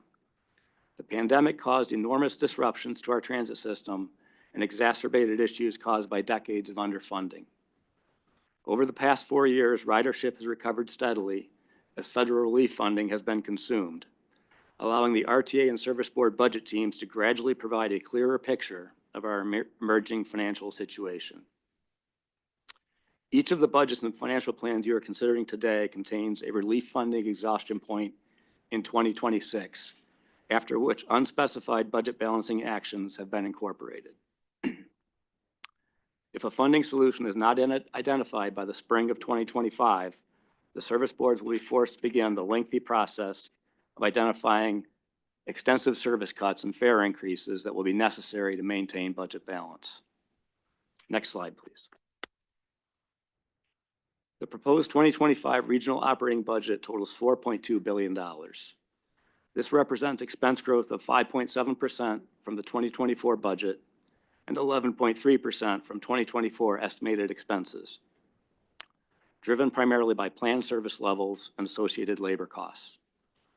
CTA expenses of $2.2 billion comprise just over half of the regional operating budget, followed by Metra at $1.1 billion, or about 27%. PACE suburban service expenses of $339 million, or 8.2% of the total, with PACE ADA paratransit at $281 million, or 6.8%, and the RTA agency at $56 million, or 1.4%. These expense shares are very similar to previous operating budgets. Next slide, please. As we heard from the service board leadership teams last month, adapting to the shifting travel patterns of their riders and customer safety and security are primary considerations of the 2025 budget. CTA will not be adjusting fares and will be adding service on both bus and rail, resulting in scheduled service above pre-COVID levels. Similarly, Metra's current fares remain unchanged, with plans to add more weekend service exceeding pre-pandemic levels. CTA and Metra's relief funding is projected to exhaust in early 2026 and mid-2026, respectively, still dependent upon a number of variables, including ridership recovery and RTA sales tax performance. PACE intends to add service on high-demand routes, along with expanding on-demand services, and traditional paratransit service is planned to increase in line with demand projections. PACE will continue to grow the new Rideshare Access program, which provides more cost-effective rides for ADA-certified customers by utilizing transportation network companies such as Lyft. PACE's relief funding in the form of prior year positive budget variance is expected to support the suburban service budget through mid-2026. Next slide, please. As presented by Kevin and Nora back in October, the proposed 2025 RTA agency budget totals $56 million. This amounts to an increase of $3.5 million, or 6.7%, from the 2024 budget, mainly because of increased regional programs. RTA's 2025 budget will focus on efforts to increase transit ridership through several reduced fare and transit advocacy programs, improve transit access, and more robust information technology. The agency budget comprises administrative expenses and the provision of important regional services for residents and riders, such as ADA paratransit certification, the reduced fare program, and the transit benefit program. Balanced with projected revenues, proposed expenses are supported by $40.4 million of RTA sales tax, a funding increase of 5% from the 2024 budget. Next slide, please. Recovery ratio relief has been granted by the state through the 2025 RTA fiscal year. The Service Board's 2025 budgeted recovery ratios meet or exceed the current RTA requirement by including relief funding as system-generated revenue. As a result, the regional recovery ratio for 2025 is budgeted at 49.8%, as allowed by the current waiver. During this period of temporary recovery ratio relief, it is important to know where things really stand with our regional recovery ratio. To that end, we have included in all of our budget materials, and here on this slide in red, the recovery ratio without the temporary inclusions of relief funding authorized by the RTA Board. Even while still including all of the adjustments allowed by the RTA Act, the budgeted recovery ratio, excluding relief funding, is in the low 20% range. This validates the need for permanent recovery ratio relief or the elimination of the recovery ratio requirement before 2026, as recommended by the RTA's legislative agenda. Next slide, please. Next, let's review the 2025 RTA Innovation, Coordination, and Enhancement, or ICE program. Following a 2-year pause to allow actual amounts to be determined for grant agreements, 2023 ICE funding of $16.6 million was allocated to the service boards in the adopted 2025 funding amounts, contingent upon RTA Board approval of projects. CTA, Metra, and PACE have proposed using all of their ICE funding for capital projects. CTA proposes using ICE funding to upgrade their train tracker digital signage. Metro proposes using ICE funding for the purchase of electric and hybrid support vehicles, automatic passenger counters, and labor apprenticeship and development programs. PACE proposes using ICE funding for the purchase and pilot project of hydrogen-fueled paratransit vehicles. The RTA planning staff has completed an evaluation of the Service Board ICE project submittals for 2025 and recommends board approval of the proposed projects. I'll now turn the presentation over to Brian Lowenberg for a summary of the proposed capital program. Next slide, please. Thanks, Doug. I'm Brian Lowenberg, Manager of Capital Programs here at RTA. I'll provide a brief review of the proposed capital program that's up for adoption and discuss some of the key projects that are funded. Next slide, please. The 2025 to 2029 capital program contains $9.5 billion in funding for CTA, Metra, and PACE projects, which is a significant increase from previous years. 57% of that funding comes from federal sources, which includes both federal and discretionary funds. 17% of funding comes from CTA bonds, 14% comes from state funds that include PAYGO from the motor fuel tax, 10% comes from the City of Chicago TIF district, and 2% comes from Service Board and RTA sources. Next slide, please. The funding split by Service Board is $7 billion for CTA, or 73.5% of the program, which includes almost $4 billion for the Red Line extension, $2.1 billion for Metra, or 22.5% of the program, including $400 million for new rail cars, and $379 million for PACE, or 4% of the program, including $138 million for electric buses. Next slide, please. RTA evaluates all capital projects included in the proposed program based on 12 regionally important themes that were included in Transit is the Answer, RTA's strategic plan, and are listed here on the slide. These themes include improving access to key destinations, accessibility, equity, and the impact on safety and security, just to name a few.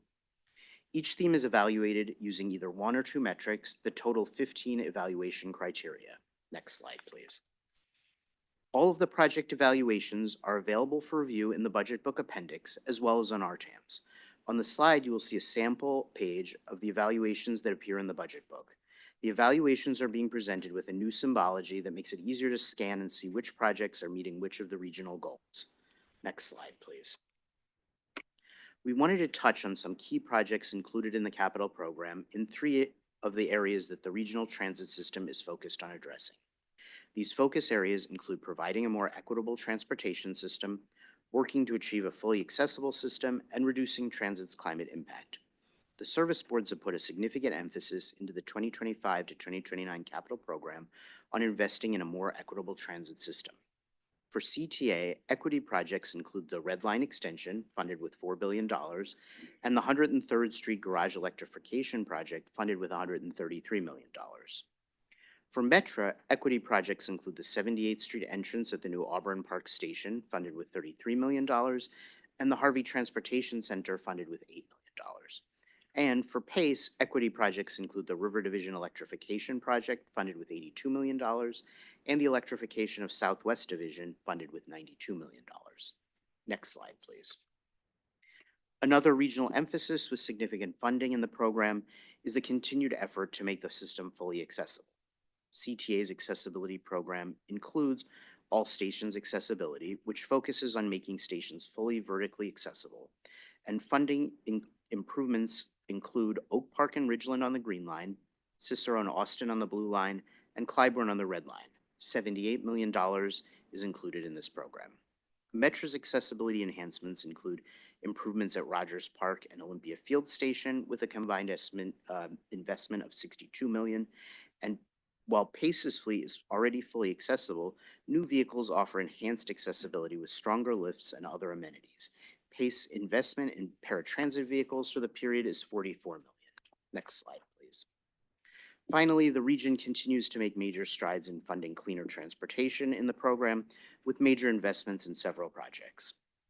CTA has programmed $305 million for the purchase of articulated electric buses and the associated charging equipment, as well as $133 million to electrify the 103rd Street Garage. Metra is funding new technologies, including zero-emission train sets at $206 million, as well as battery-powered locomotives with $38 million. Finally, PACE is proceeding with electrification of their services. There's a planned investment of $92 million at the Southwest Division Garage, as well as $82 million at the River Division Garage. In addition, PACE will be ordering new hydrogen-powered paratransit vehicles to test another technological solution, which has a $4 million investment. Next slide, please. In conclusion, staff is recommending board adoption of the proposed 2025 operating budgets, 2026 and 2027 financial plans, and 2025 through 2029 capital program as outlined in this presentation. The budget book proposals and capital programs that are detailed in the ordinance are balanced based on reasonable assumptions and meet all other RTA Act requirements for adoption. This concludes our presentation. Doug and I would be happy to answer any questions. Back to you, Mr. Chairman. Thank you very much. Questions or comments? Dr. Sagar. Brian, looking at your list of 2529 programs for equity and for accessibility, can you identify for me, please, the county or the primary location county-wise of each of these projects? From the slide specifically? Yes, please.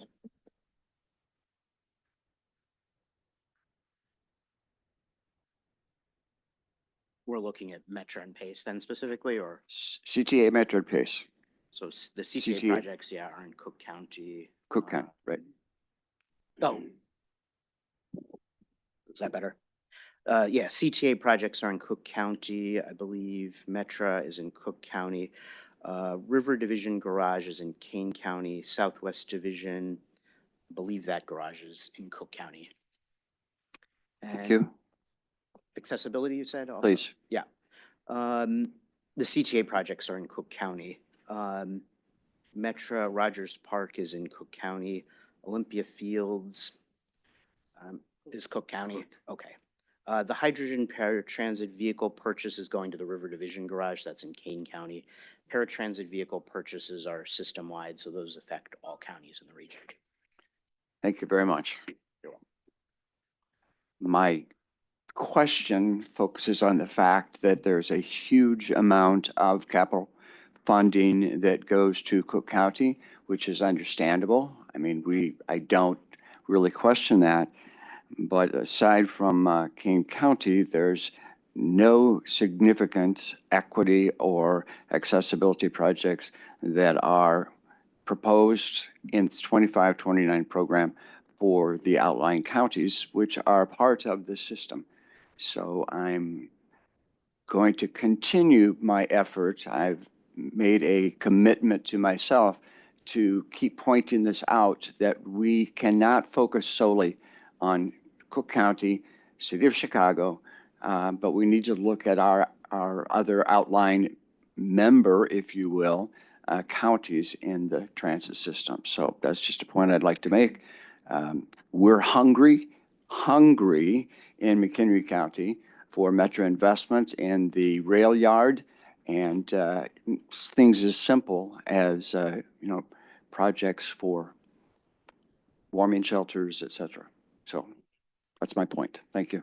Just to comment on that, Director Saga, we hear you loudly and clearly. I think the projects that Brian went through are just some examples under some of the categories for classification. That's not the entirety of the capital program. There is significant investments around every county. We could actually break that out. It's all available on the RTAM's website, but we can break that out for you and give you a summary of county by county what those costs are. What those investment dollars are. With all due respect, significant investment in all counties, is there? That's my question. Is there really? So I'll leave it at that. I'm being sarcastic. I apologize, but I'm going to be pushing this year. Thank you. Thanks, Doctor. Get it. Director Colson. Yeah, I would like to explain my vote on the budget. This is the 18th budget I will have voted on as an RTA board member. 16 times I've supported the budget. Usually issues get worked out during the course of the year. But I find the last couple of years, as the fiscal cliff approaches, the status quo becomes less sustainable. Two factors which are going to inform my vote today, and they're statutory criteria we're supposed to take into account in assessing these budgets. And one is conformity with the RTA strategic plan. And the other one is that the budgets have to be based on reasonable assumptions. I have two examples why I think the budgets fall short, in my opinion. A big push in our strategic plan is we got to get away from the traditional commuting model. We have to get the occasional riders, people who don't commute, people who are not going to download the app. CTA, PACE, South Shore Railroad, and even Amtrak make it easy for the occasional riders. They can store tickets. They don't have to use an app on a smartphone, and it's very easy to get on and off. Metra has changed its policy last year. They are the outlier here, and they've made it considerably harder for non-commuters and occasional riders to ride. I hear about it every day up in my area, complaints about that. It's not surprising to me that Metra's ridership is down from its own projections once they made this change. We're not attracting the occasional riders. The CTA on its red line extension, we all hope that it's going to be a great project, great for the city. But you know, how are they going to finance it? $2 billion in bonds with no principal payments for 41 years. That's a heck of a hit that our grandchildren are being, you know, forced to pay. I hope they can refinance or they can come up with some other alternative mechanisms, and that's not necessary, but that's what they're proposing to do in this budget. And I think the problem is the service boards are reluctant to get out of their own little silos. I mean, again, on the red line extension, there was very little coordination with Metra. I mean, the red line extension is going to take riders from Metra. Nobody looked at that. Where the red line extension crosses Metro Electric, they're going over it on a bridge, on a multi-million-dollar bridge. They're not even going to coordinate with Metro and have share a stop there. Things like that. Those are just examples of how the service boards seem reluctant to get out of their silos. So one of the few says or power that I have as a board member is to vote no on the budget and hope that these things will improve in the year to come. Thank you. When we reinvigorate and repower the RTA, the silo question hopefully goes away. Any other questions or comments? Thank you all for your hard work, and thank you to the service boards. I'm sorry, did I miss Director Quateric? Yes. Thanks, Did I miss Chairman. you? And I think, you know, Director Colson's really brings the gravity of the moment that we're in. This fiscal cliff is really dominating discussions across the country and particularly in the region and what we look like and what we do. And I think the spotlight is on us and the service boards to really lean into this moment. I've drafted some language as an amendment, but thanks to the great counsel of some of the more senior members and the chairman, after I speak to it, it really encouraged some action in the next meeting because it's reflective of the conversations we had at the last board meeting. And even when Jackie came, the Citizens Advisory Group was also bringing up the same issues. So the amendment that I have, again, is addressing the fiscal cliff in three ways. The first is the need for us to identify transparently savings, efficiencies, and other ways to generate revenue that could address the fiscal cliff other than just sort of, you know, more money from the state or other sources. And I know that there's been some work behind the scenes that's going on about this, but we haven't had that public and we haven't had that transparent. And I think that's something that's necessary a long time ago. The CMAP part plan identified at least, you know, $100 to $200 million in savings and revenue generating activities that the service boards and the RTA can take. And we haven't met that moment. And our peers have, the MTA in New York, Philly, Boston, Washington, D.C., all in anticipation of a revenue request from the public, identified an accountable, transparent plan to save. If we look at what the City Council went through, the Chicago Public Schools, all of them were asked before any additional funding was given to tighten the belt and figure out ways that they can generate funding themselves. So we know we're going to hear this. I think we've got to lean in and produce that. So the first piece of this, ask for that to be done collaboratively with the RTA setting the table and putting that together as a plan very soon, 45 days. The second piece is really the fiscal cliff consequences. Right now, we all talk about how serious it is, the spiral and how people won't ride transit and what it does to the economy. I don't think that's really saturated the public mind yet, the rider mind. I'm a daily rider and I can't articulate whether or not I'm going to wait longer for the bus, if my bus will be cut, if my train will be cut. I think we have to be very honest with the public about what is going to happen if we go over the cliff. We just heard that there's planning that's involved. There should be. If there isn't, there should be planning that is occurring about how to address this if we do have a shortfall of $771 million. That's what's in our budget documents. No longer is it 730 million.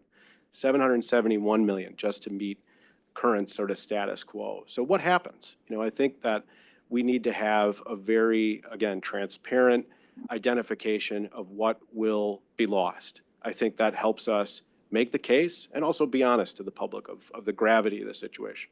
And the third piece of the amendment that I drafted speaks to the other side of this, is what happens if we are really to meet the moment and invest more? That's often the service boards and often our response is it's about funding, it's about funding. We need to articulate what you get. If it's 1.5 billion or more, what will be the benefits? I think we've talked about that in sort of aggregate average, sort of numbers of the economy, the GDP. What does it mean for riders? How often is, the service going to be there? How much more clean? How much more reliable? What services will be benefited?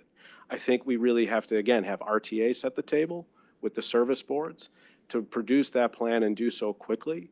And I think it's important for us as a body to act on that as well and send that message that that's something we need to do together. If anyone's talked to a legislator or anybody in the administration, all three of these have been things that I've personally heard very clearly. And after spending time in Germany, I can tell you very clearly that these are three missing components for us making a very strong and successful case for additional revenue. So I want to appreciate and say thank you to so many of you who were able to, in a very sort of quick process, take a look at some of this language, provide some good counsel and some good coaching to me, and hopefully that we can address this and act on this and send that message out in the next board meeting. Thank you. Thank you. Director Kerr. I want to thank Director Katarik for bringing this up and also Director Colson for his comments. While it isn't, and Director Katarik mentioned, he's not suggesting it as an amendment to the budget ordinance, but I would be interested in seeing us asking staff to draft this as a resolution to be discussed in January, laying out the 3 points he mentioned. And there has been a lot of work behind the scenes on this. I think we all know that. But I also think it's imperative, the timing, if we're asking that the legislature do something this spring, which is critical, I think it's time for this board to raise their voice a little bit. But I would add something else too, going back to the discussion on PMO and capital, and also referencing Director Colson's comment about fair policy. I would like to see the resolution state our preference, our support of a stronger RTA, and to give some of these as examples of what we could do. I mean, it was asked earlier, could we do some of this even without a stronger RTA, even without that being legislatively directed? And, if we want to continue to cajole and encourage and bring along the service boards as staff has done for many, many years, and we support that, that's great, but it's not going to get us where people want us to be. If they want universal fair policy, if they want to have a more regional perspective and regional equity to the capital programs, then we need to have the authority and we need to have it spelled out to do that. So I would look forward to that. And again, I thank the other directors for bringing this forward. Thank you, Pat. Dr. Sauger. Thank you, Chairman. I truly appreciate as well the work of Director Katarik, because I think that he has brought I'm going to say it, excuse me, Tom, but a youthful energy and enthusiasm for moving things forward in this regard. And I appreciate that very, very much.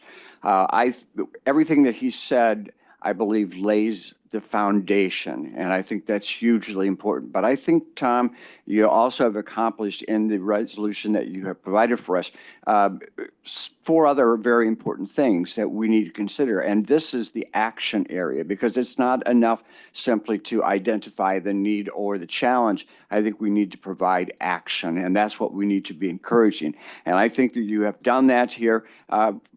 After providing the foundation, I think you've established the leadership role of RTA on approaching this fiscal cliff challenge, and on behalf of RTA, assuming responsibility for working with the service boards to determine a plan that not only provides for current operations and capital needs, but accomplishes or demands the accomplishment of state of good repair, and also moves the transit system well beyond the current programs and well beyond the current deficiencies and service for our riders.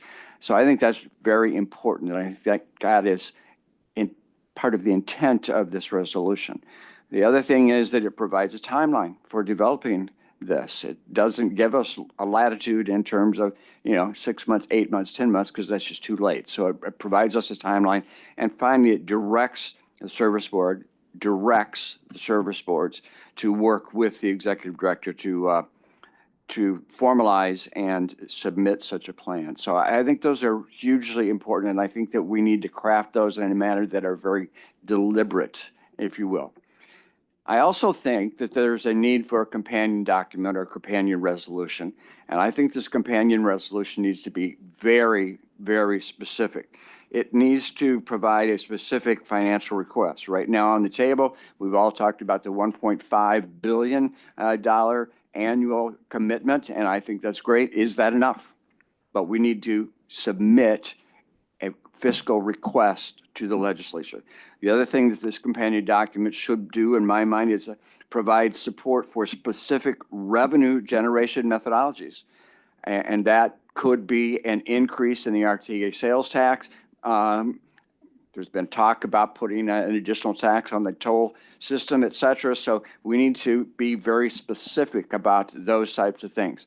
I think we also need to identify a governance model that in my mind, and I'll talk about this momentarily, but retains the service boards and then increases the membership on the RTA board and increases the authority, as referenced by Director Carey, that the RTA board has over the service boards in a variety of areas. But that could be capital projects, prioritization, certainly budget aspects, et cetera. But it's a broad set of authority responsibilities of the RTA over the service boards. I think we also need to look at maintaining, and this may not necessarily be received well by others, but I think we need to look, and it needs to include in this companion resolution, the statement of maintaining the supermajority voting required of the larger RTA. The suggestion that has been tossed about, and I want to talk about this, by other counties about the organizational would be to retain the representation that we currently have, but also add representatives that are appointed by the governor, one from suburban Cook area, one from the city of Chicago, and additional one from the collar counties. And that would raise or increase the membership then from the current 15 basically plus the chair to 18 plus the chair, and the supermajority would therefore be 14. And so I think that that's incredibly relevant. And I reference the other counties, but let there be no doubt that county boards, councils of government across this region have talked about this very, very heavily. And there are resolutions, some of which pass county boards, but certainly some which have passed COGS. And we need to collectively define the actions that we think are necessary. I think we need to be aggressive. And so I therefore believe that we need to have a complementary resolution, companion resolution, along with this original resolution. Thank you, Chairman. Thank you, Doctor. We will, staff and I and others will be talking to you about that. And Director Koterick, thank you very much. The 771 numbers in today's paper, or in the Tribune today, and your suggestions help pass. Rob Nash is here with our team, but your suggestions will help pass the things we need in Springfield. Because I hear it all the time. Chairman Villavam always wants to know what we would do with $1.5 billion. What are you gonna do? And then last but not least, the governor has, expressed to me, where's your efficiencies? What kind of cuts have you made? But the governor is obviously a major player here, because he's going to have to approve whatever revenues Dr. Sagar finds for us. Director Ross. Mr. Chairman, I'd just like to bring up two other issues. Earlier, Dr. Sagar talked about equity in terms of capital funding, but I'm also concerned about that from the standpoint of services to our riders. And one of the major impediments to me has to do with the recovery ratios. As long as that mandate stays in place at the level it is, we can never achieve an equitable system in terms of service for this region. So I think that needs to be addressed. I don't know if in one of these two resolutions that we're talking about or somewhere else, but that definitely needs to be addressed in my opinion. The other one is the relationship with some of the other agencies that aren't necessarily transit, but have to do with transportation. At least 2 times in the last 6 months, we've had writers come before this board to ask for assistance with respect to bus-only lanes. That shouldn't happen. Those agencies ought to be as concerned about that as we are as a transit system. So again, if the legislature, is looking for some reform here, in my opinion, it goes beyond public transit. It considers transportation in general. And again, I think it's incumbent upon us as a transportation agency or transit agency, for this region to address those concerns. So I would just ask that, I don't know how we do it, but those two things be taken into consideration with anything that we move forward to the legislature. Amen. Nobody has the 50% ratio we do. Director Mondero. Hi, thank you, Mr. Chairman. In my brief time serving on the RTA board, I think the most common question I've been asked by people, whether it's elected officials like Chicago aldermen, state legislators, a few media folks, has been, are you in favor of consolidation of the service boards in the RTA? And at least in my internal conversations with RTA staff, CTA staff, I haven't seen any formal report, study done. And I know that publicly all the service boards in the RTA have come out in favor of keeping the status quo. And I might very well be also in favor of keeping the 4 service boards separate and an empowered RTA. But I think that it makes all the sense in the world in terms of strategy, just in the months going forward, that we commission some kind of report to be like, hey, what's the good and the bad? Is it going to cost us more? Is it going to give us savings? Should we combine some portion of PACE and CTA? Should there be a mild merger of something? Should there be like common procurement that goes to the RTA? I think if we have some kind of, if we engage an outside consultant, have them look at Munich and look at New York MTA and compare a bunch of systems and inform this body as to what are the different options we can have going forward. I think that while it may not be something that we're going to just solve in the next 6 months, I think it will help inform us for the next couple of decades to come if we make that deliberate investment in figuring out what is the best path forward in terms of merger, mild or otherwise, or an empowered RTA. How can we thoughtfully go forward and make those strategic decisions? And I don't know if we have that path really lined up yet. So I would echo the comments of Dr. Sager, Director Tarek, Director Colson, that I think that's that reason analysis that we should be going forward. We've got Rob Nash's panel coming up, so we can touch on that a little bit more. Thank you. Well, Director Gorman. Thank you, Chairman. But thank you for the amendment, Tom, Director Katerick, but for this amendment, but yeah, I mean, we definitely have to listen to ideas, think outside the box, make concessions, and listen to everything that, people do have to say, because the timeline, it's definitely here and now, and we really, the gun is definitely right here and now, but the specifics, to Dr. Sager's point, we just can't, take the money and just to fill a void. It definitely has to be something for, the future, to the terms of an investment, to use that investment is, I just stated not to, just to use it to fill that void.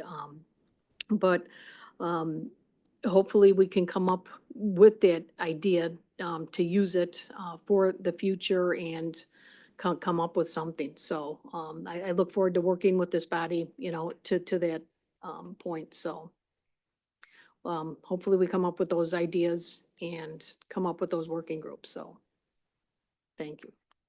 Done. Any other questions or comments? If not, then let's have a motion and a second on item 7D. Director Carey moves that we adopt 7D, the budgets, and seconded by Director Ross. And with that, Joey, you want to take a roll call? Dr. Carey? Aye. Dr. Colson? Dr. Gathing? Aye. Dr. Gorman? Aye. Dr. Groven? Aye. Dr. Jenkins? Aye. Dr. Katarg? Aye. Dr. Lewis? Aye. Dr. Mondero? Yes. Dr. Peng? Yes. Dr. Tondo? Yes. Dr. Ross? Yes. Dr. Ryan? Yes. Dr. Sagar? Yes. Dr. Yonan? Aye. And Chairman Dillard? Yes, thank you. Nice. And item 7D is approved. Let's jump to, because I'm going to leave the resolution till the last part of the meeting. Let's go to item 7F, the approval of travel expenses. Any questions on that? If not, Dr. Sager moves, seconded by Director Groven, that we approve item 7F. With that, Joey, how about a quick roll We call? also have the resolution for the former board members. Yeah, I said I'm 7E. going to do that last. I'm sorry. And we'll jump after this 7F. We'll go to Rob Nash's panel on transit is the answer. And then we'll end today on a high note, thanking our former directors. So 7F, take the roll call if you would, please. Dr. Carey? Aye. Dr. Colson? Dr. Gathing? Aye. Dr. Gorman? Aye. Dr. Groven? Aye. Dr. Jenkins? Aye. Dr. Katarg? Aye. Dr. Lewis? Yes. Dr. Mondero? Yes. Dr. Peng? Yes. Dr. Rotondo? Yes. Dr. Ross? Yes. Dr. Ryan? Yes. Dr. Sagar? Yes. Dr. Yonan? Aye. And Chairman Dillard? Yes, so 7F is approved. Thank you very much. We'll end with 7E, but Rob Nash, who's kind of been patiently waiting out there on the transit is the answer update with. And it's a presentation by several Yep. on the team, but before we Right, actually jump multiple into some of folks. that, just to maybe kind of comment on some of the comments made on the additional work that you're asking staff to do. I think thank you for all that feedback and input. I think that's helpful as we continue, as noted by several members, on the work that we're doing to actually have RTA set that table and be that leader in what that conversation and what the future and what that vision looks like. A couple of thoughts. I think that a lot of what you're talking about is the more detail behind that stronger RTA that we have been talking about. And I think the ongoing work that we've been trying to do with the service boards on identifying efficiencies and savings as part of that sort of package that we do really want to, as I think the phrase was, set the table and position RTA to be that leading voice in that conversation. So rest assured that work and those conversations are happening. And I know it might seem like we haven't, we've been sharing sort of those broad strokes and foundation with you, and we do want to share more with you as we kind of get it after that work is continuing in advance of the chairman sort of speaking to City Club. A couple of things to Dennis, to Director Mondero's comment, I would encourage, and we can send the link to you, in terms of analysis on what sort of consolidation, not consolidation could be looked like, has been looked at actually probably on about a 10-year cadence for the last 20 years. or actually a little bit more than that. And we would we can more than happy to share with you the most recent report that was done by the Eno Transportation Foundation. Some of that was commissioned as part of CMAP's work. We have worked with Eno directly in the past as well, to kind of give you a sense on what those sort of different positionings on how consolidation, not consolidation, could look like. I think that, as you noted, the board had actually taken the formal position of sort of not supporting consolidation as it had been proposed under there's a current piece of legislation draft with the General Assembly, but the recommendations on what a stronger RTA would look like in terms of those three buckets that we have talked about, specifically is guided by the input and that guidance both from the work CMAP did as well as some of that Eno analysis. So I would suggest that we, looking at that as the guidance that we're using. We don't need to spend another $1 million on doing another study and analysis that has already been done when that good work is available to us. And that has been guiding the conversations, both in terms of what a stronger RTA would look like, and I would say even more specifically, the legislative agenda that we have drafted and shared with you on a regular basis. It's also posted on our website. With that, I will be quiet. I think that some of Rob and the team are going to kind of address bits and pieces of some of that in their conversation, but there will certainly be more to come. And I think we as staff appreciate that sort of formal action request from your part to help sort of support and underpin the work that we're doing. Thank you, Chairman and Directors. We'll start off with an update on station activations from Heather. Yes, good morning. My name's Heather Mullins. I'm with the Local Planning and Program Management Group here at the RTA, and we'll be presenting a few updates today on Transit is the Answer. Next slide. First up, I'll provide an overview of the preliminary results of our station activations pilot program. Next slide. So a little bit of background, the transit station activation category was added as a pilot to our 2024 community planning call for projects, which was held March through May earlier this year. As a reminder, the community planning program provides funding and technical assistance to local governments for planning and implementation projects that support transit-friendly communities. The station activation pilot was a recommendation from both Transit is the Answer and the Transit Safety and Security Summit that was held in February. And we were able to add this new category into the program as part of this year's call for projects. The timing worked out for that.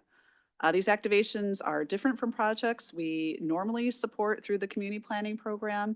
Most notably, we opened this category to a broader group of applicants, such as chambers of commerce, community-based organizations, not-for-profits, and downtown associations. These are also not planning projects. These are small, short-term activations or activities to engage riders and residents to bring a people presence to a station or stop. That could be performers, vendors, other activities to engage people. We received 18 applications from across the region and awarded 8 projects funding totaling $123,000. Stipulation of the pilot projects was that the activation had to be held before the end of this year. So we've got some preliminary outcomes of the activations to share. Next slide. So the next 2 slides, I'm just going to do a quick overview of each of the activations and give you a sense of what we did at each of these stations. So first is the CTA at the CTA Cicero Green Line Station. We partnered with the Chicago Film Archives, which is a not-for-profit, to launch home video footage from neighborhood families in the station, which runs on a continuous loop projected onto a wall in the station. The second on the list here is at the CTA 63rd and Cottage Grove Green Line Station.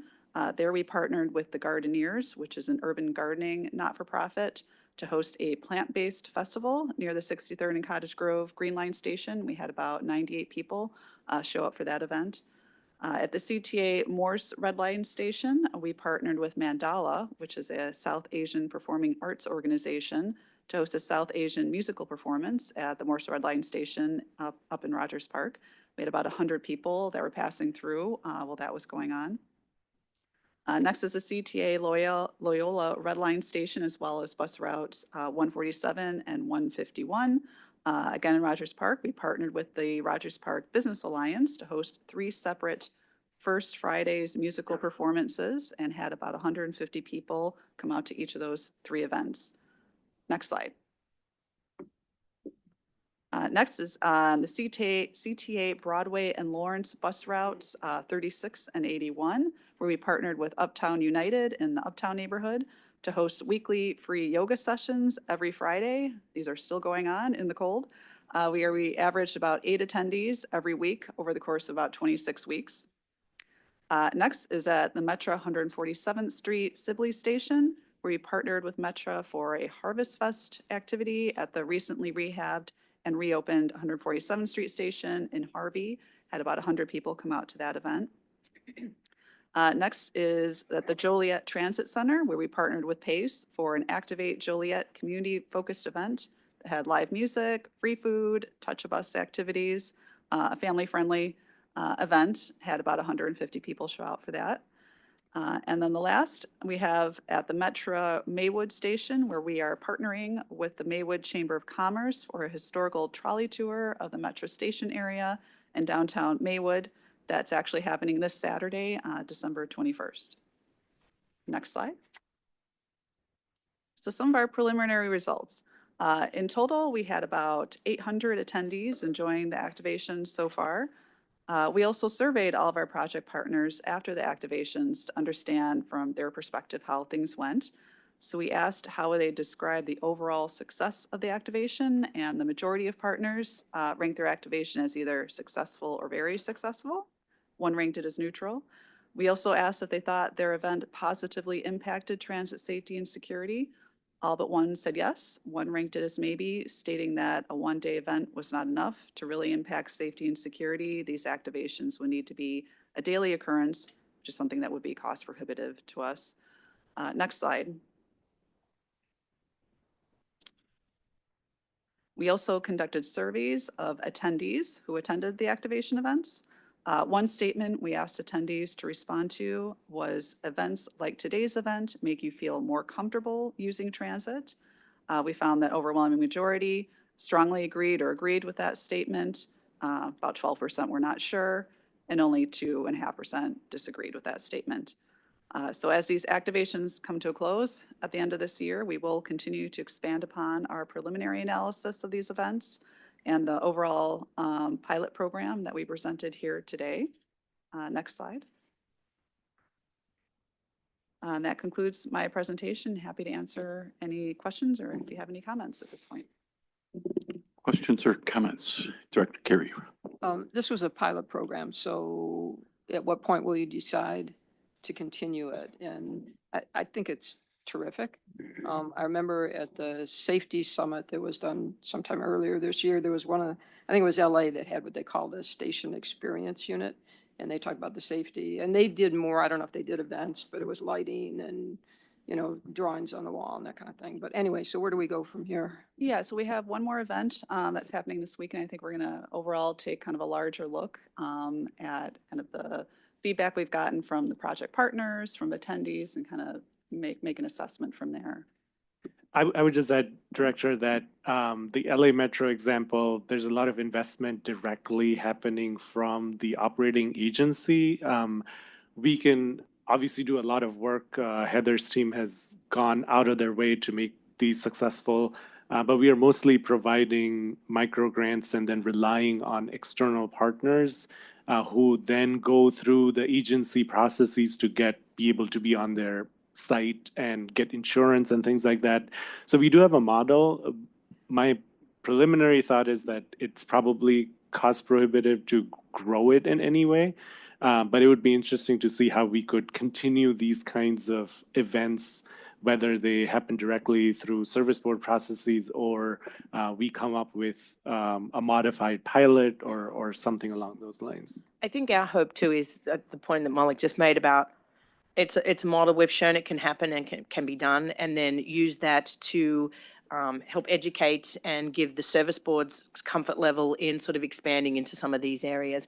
Because traditionally, you know, they've been quite restrictive on who they allow on their property and how they allow some of these activities engagement. And so I think really one of the big takeaways, at least sort of from my perspective and the analysis and the feedback we've gotten, that it can be done. You know, and yes, it does take money and time and staff effort, but they can have a positive improvement, and then they could sort of scale up from there. by allowing more performers. And CTA started to do a little bit more of that in the space. They did some stuff at the Red Line, at the 95th Street station and things like that. And so trying to encourage and support them to actually expand that. But for us to continue kind of a region-wide expansion of that program would be very cost prohibitive. And that's why we sort of tried the pilot. Now I think it's kind of that education effort with the 3 service boards. So are we budgeted for next year to do more of this work? So we will come back to you. Heather will talk about some of our usual planning call for projects. Community planning is up again in March timeframe. We still have to decide if we want to include this pilot category in there or not, because we have a general pot of money and we get to sort of solicit projects, and it depends on what we get for what we can fund. Great. Director Yonan. Yeah, thank you, Chairman. Again, great to hear these, stories and opportunities that, kind of tell the great story. But I think, again, unless I get the number, the 18 applications that were on here, again, sounds like a relatively low number. I'm sure, you only have limited money, but it's always great to get more applications, because then you get to hear where other stories could be told, if so, for money, right? So I guess that's where a little bit of the disappointment is that there isn't more applications, which hopefully means maybe there's better outreach opportunities, which, I think I've brought this point up before, that, maybe partnering with some of the county boards, as Dr. Sagar said, like McHenry County, that could bring in some of their chambers of commerces. I think academia to come out and you always see it, and I see it all the time, where there's either an event in the city, from a concert to some of the sporting events, and Union Station, Ogilvy, where I go to, is just packed with folks who have no idea what to do, but even to do a how-to to high school students is, here's how you use transit to get around the city and everything else. I just think there's ways that maybe we can grow that application pool, which will ultimately tell a good story, even for those who lose. Maybe there's a path to be able to connect some additional dollars. So please keep a great pulse on this, because I think it's a great story to tell. Thank you. Thank you, Chairman. All right, I will continue the presentation with the next slide, please. Well, thank you, Heather. I'm back, so I'm not going to introduce myself, but as we discussed before, we wanted to very quickly walk through the German transit model and compare a few things. As you already heard, that there was a delegation that went there, but also that RTA has had relationships throughout the transit agencies in the world. Leanne has been on the UITP board for years, and I'm part of one of their committees. So we have been looking at their model and wanted to update you and compare some of those with what we heard earlier. Next slide, please.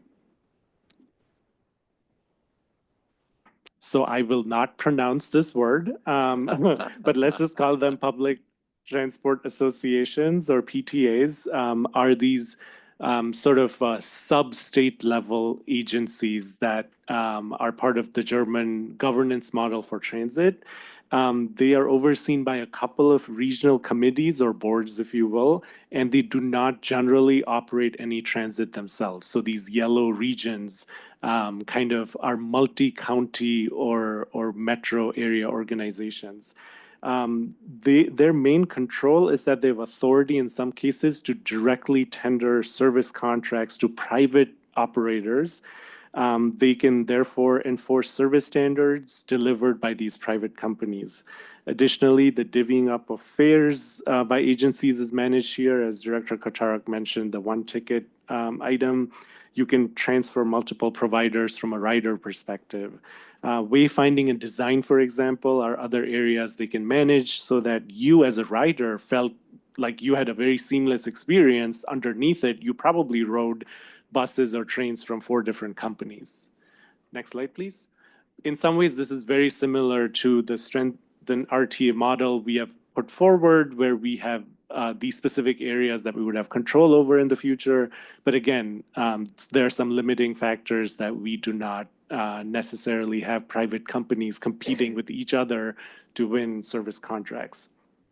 It is important to understand some of the major differences between the two countries and metro areas. Germany enjoys historical housing densities that are on average double or more compared to our regions, providing transit system with guaranteed patronage, expensive car ownership, as Chairman Dillard hinted to before, and gas prices are 2x because of additional taxation. All of this leads to people willing to pay for and ride transit on their extensive networks. These external factors have also helped these agencies recover faster during the pandemic. Again, they already had systems that could evolve to a less commuting structure. We would need significant more capital investment, especially, for example, Metra moving towards a more of a regional rail model. Even so, after all of this, the percentage of budget recovered from fares was around 35 to 40% that we're able to find. So there's significant operating and capital subsidy needed regardless. So I think one of the big points we continue to make is that reform cannot take the place of funding, but obviously, as the chairman had pointed out, we can pair the two things together. One of the key things we found here that I'll point out is that Berlin, for example, annually gets about 250 million euros for providing subsidized fares to their riders. So they're being compensated much, much more, 10x than we are currently with the 20 to 30 million. But the number of rides and the value of fares we are providing is in that range. Again, the metros are similar. We do have good bones in our transit network, but we do need some of those confirmed revenues. The ridership is much higher, as we have discussed. So we looked at cost per service mile as a comparison, and I'm happy to report that our region collectively actually spends about $1 less per mile in providing the service. So we are pretty efficient. It's just that when you look at cost per ride, they have tons of ridership given some of these internal and external factors. So I think, next slide, please. We will continue this process of comparing our agencies to other countries and cities as part of our efforts and bring you additional insights, and happy to answer any additional questions as part of this trip that happened recently. Any questions in German or English to Malik? Director Lewis. I promise you it'll be in English, bad English at that. But to Director Ross's question, the ratio that we are bound to here in terms of the recovery ratio, there's no such recovery ratio in the German model. This is just, you looked at the numbers and they popped out, but it wasn't a requirement of the system. Is that correct? Yeah, we have very detailed slides. We basically just did a pie chart of their budget, right? So it was more of seeing that what sources of funds do they have and try to translate some of that from German to English. And we are seeing that their annual operating budgets, for example, in Berlin or Munich, were about 35 to 40% covered by fare revenue. We have not seen similar requirements, but I don't know if you saw anything there. Director Lewis, I'll jump in. They're about 40 to 45%, but not a hard requirement that they need Right. to meet. So it's just a number that shakes out in terms of the analysis as opposed to require. Okay, all right. And then the second question I had is the funding side. Does it come from the state of, from the country, or does it come from the individual provinces or local areas in terms of supporting transit? So either the metro area or the county collection of counties underlying these PTAs through their states is primarily funding transportation investments and transit. Actually, the national, that's where we are kind of similar, that the operating subsidies from the federal government seem to be limited in both of our countries. But one thing we did see is that Germany as a nation started 49 euros a month, like transit pass that would work across the country. Frankly, in our conversations, we have found that this has been a huge burden for the individual agencies, that they've been advocating for additional funding. So we're hearing that those fares will likely go up. So they do have some issues with potential underfunded mandates from the federal government.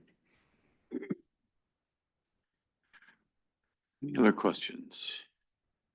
Just one additional point that was made earlier too. If they get to the end of the year and they have a budget shortfall, the state or the region steps in and just fills the gap for them. So under, they've got they've got a backstop too, beyond what they're also promised to get.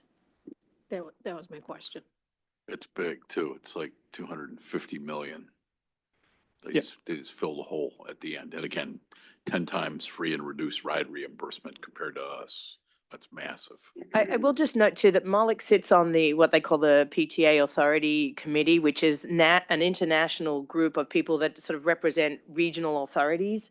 And there's a lot, they actually have sort of working conversations. So it's not just looking at the German model, but sort of this back and forth and sharing. I mean, there's some things, ironically, the metrics that we've now just certified under the state legislation, the Germans were like, oh my gosh, that's amazing. I wish we could have that kind of regional roll up. We don't have anything like that. So rest assured, there's things we can all learn and share. And that's, I think, the real value of some of our UITP engagement is sort of that back and forth. And then when Molly couldn't translate something on the pie chart, he just brings up, so-and-so from Berlin and says, hang on, walk me through that. And then they jump on a call and sort of work it out. So those conversations will continue to happen. And I think we'll use them as sort of insights and guidance as we continue that conversation, both with you, the public, and the legislature in the coming months. Thanks, Leanne. And last comment I'll make is we were encouraged, for example, through these presentations by the Montreal model that's actively going through reform right now. The regional agency is getting more authority. Toronto is a little bit different with city and region separating each other, but there is a regional agency. So we have looked at other models and happy to have that conversation with you at any point. Thank you. I just like saying the Montreal model. Director Koterek. Just a couple notes on this. One, I'll share with the directors as a pre-read for the trip, the Bay Area transit system in an example of there's always more complicated. They have 27 different transit agencies. They commissioned the University of California at Berkeley to look at the German model and how it could apply to the California model, which Director Mondero's comments about sort of analysis. It's a really helpful read, and I think it brought in context sort of, things that work and things that don't. An interesting piece in Bavaria and the Munich, which was the first model that then sort of spread throughout the country like this, it was 1960s. It was very similar sort of, numbers and situation that they were going through from a transportation perspective. It was the state of Bavaria that stepped in and by law created the new association and the new governance model. And the third piece I'd say is that, while it's great to learn from them and everything else, I will say that from the legislators that were there, I think really they're the ambition of what's possible. No one is saying no to any of this. It's they want to see from us what can be possible. And one of the key comments that I heard was, if we're doing this right, it's when the German delegation comes out to Chicago to see how did we do it here. And I think that's the kind of moment that we're in. Excellent. I'll hand it over to Rob. Next slide, please. Director Keating, I'm sorry.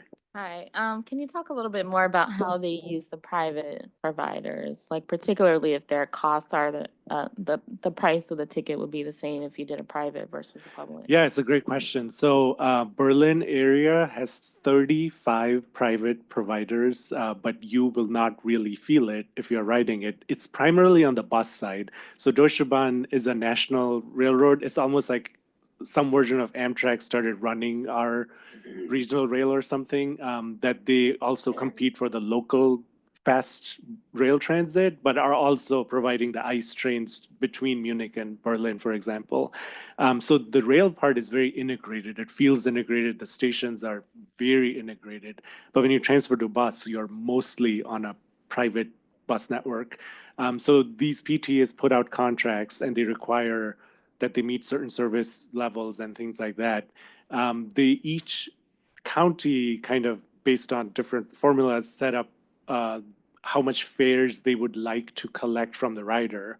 But your ride will probably cross multiple operators. So these PTAs decide you paid €2. RTA, for example, will split it between the providers of you get 180, you get 20 cents because the transfer was a short ride for the second operator. So that was really helpful for us to see of how that works. In our case, we are trying some of that with, for example, trying to bring regional day pass online and RTA playing a role. But generally, there have been IGAs between just CT and PACE or CT and Metra and PACE in our case. RTA gets involved if funding is involved. So it was interesting to see that there is, from a rider standpoint, a very seamless feeling of using public transit. Any other questions? Thank you, Chairman. Before I begin, I just wanted to speak and maybe can add a couple comments at the end of the report. I think my report has some important context to some of the things that were discussed earlier. But I just want to say thanks for the collective call to action on some of these fronts, both on the funding reform and consequences of action and potential benefits of investment, and especially to the extent those comments reflect the appointing authorities that represent this entire board. I think that's incredibly helpful to the conversation in Springfield, and hopefully clarify some of the challenges that we have to deliver on. And so I think that's a incredibly unified statement. And so I just want to thank the board for that. And again, speak to it at the end of the report here briefly, but rest assured there's a significant amount of work on most of the fronts that you guys identified as important priorities. Ahead of today's presentation of the 2025 regional transit budget, our team accompanied Leanne and senior staff to present the budget to each of the county boards. Excuse me, next slide. And one more, please. Thanks. As you know, the 2025 budget represents an important pivot point as we approach the fiscal cliff, as it's the last budget that will be stabilized by federal relief aid. At the county hearings, we emphasized how recent momentum in terms of service additions and ridership gains will unfortunately be interrupted if new funding does not materialize or a solution is not identified before May of 2025. And absent that funding solution, the service boards will be forced to plan for service cuts rather than service improvements and expansions. County board members understood the significance of the next few months and voiced their support for preserving and expanding the system to meet the needs of their residents. And just a small digression, I just am completely heartened throughout this entire process over the last 2 years that I've been involved, or approximately 2 years, that there hasn't been a lot of debate about the value of transit or the need to invest in it. And while that sort of seems normal, we live and breathe transit and understand its value. It's not always been the case. I was lucky enough to work on some of the funding initiatives in 2006, 7, and 8.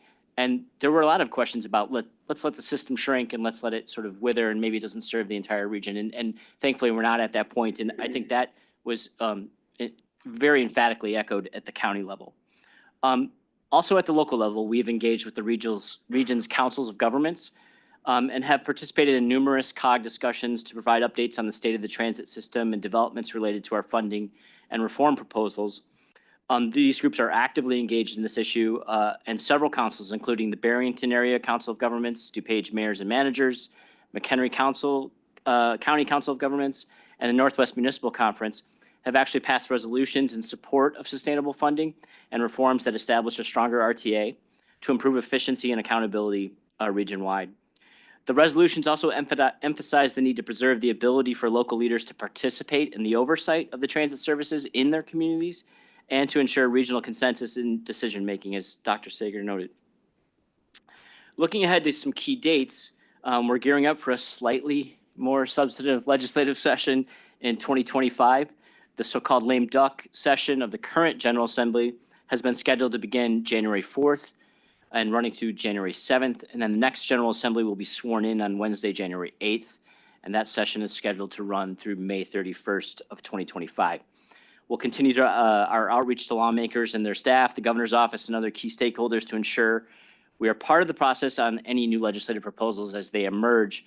And just a couple quick comments, and Chairman, I won't take long, but I think you and I have both heard the call, both discreetly, directly, loudly, quietly, in small meetings and large meetings, whether with lawmakers or the governor himself directly, about the need for funding, reforms and efficiencies, and a proposal put forth by the RTA. It's, as I've said to my colleagues at the service boards, and I think as the chairman has demonstrated repeatedly at both Senate hearings and informal working group discussions in the House and individual conversations we've had with lawmakers, that it is our intention to be responsive to that request. We are intending to put forth, and you've heard both in our legislative agenda and other comments that the chairman has made publicly, a series of reforms that we are putting forth. And we have heard that call loudly and clearly. Much of what we have included in the reform section is reflected in the legislative agenda. There's certainly more detail behind that. But we will continue direct lawmaker engagement and discussion of those reforms, not just as we prepare for the session, but throughout the session. I would just say one last comment about certain specifics versus principles. And I think the RTA has some very sound principles that it would like to pursue. We also want to respect the legislative process and the fact that lawmakers have to put their name to certain votes. And so when it comes to funding solutions or revenue sources, we have very strong opinions and certainly can offer analysis on what we think makes sense when measuring certain proposals against one another. But I do want to suggest that we let the legislative process sift through some of those proposals because, frankly, they're the folks that have to put their names to the votes on those revenue sources. Our principles, I think, remain, sustainable, diverse, and sufficient funding for the system are really the things that are going to guide our consideration of these proposals. But no doubt, we have to be passionate advocates for that funding. Happy to answer any questions, but thank you, Chairman. Dr. Sagar. Thank you so much. I appreciate the report and the efforts, because I know there's taken significant efforts on your behalf, and I'm grateful for that. Just one thing with regards to your last commentary, and that has to do with the funding sources. The question that we have gotten from our legislators has been, are you willing to support increased RTA tax? And we've had that discussion internally, and we have come to the conclusion that we are willing to support that locally. And so we want to communicate that, and we are communicating that. And the reason that that question is coming out is because obviously we're there with our hand out, but we have to be willing to support the resources going to fill that hand. And so I do think it's important for us to, yes, let the legislative process go through, but to reassure our legislators that we will support with our local constituency certain types of revenue sources and ease the burden or the pain of the decision that they're going to have to make in putting their name to those documents. So I just want to make that comment. I appreciate, again, all the work that you're doing. Yeah, absolutely agree. And I'll just note that while we certainly would welcome a blank check from the state of Illinois, I think, and I would like to emphasize that we'll never say no to that. And there are appropriations that need to be considered from the state when it comes to things like free and reduced fares and paratransit services. However, I think just as we are structured currently, it's an important message that we carry to lawmakers that we're not asking for a bailout from the state of Illinois. We are asking for the authority to identify resources from the region that benefits from the system. And so, I sort of refer to it as allow us to heal ourselves in a certain respect. I know that still is a difficult vote for certain folks, but no doubt this is a regional system, and the region will have to participate in supporting it for sure.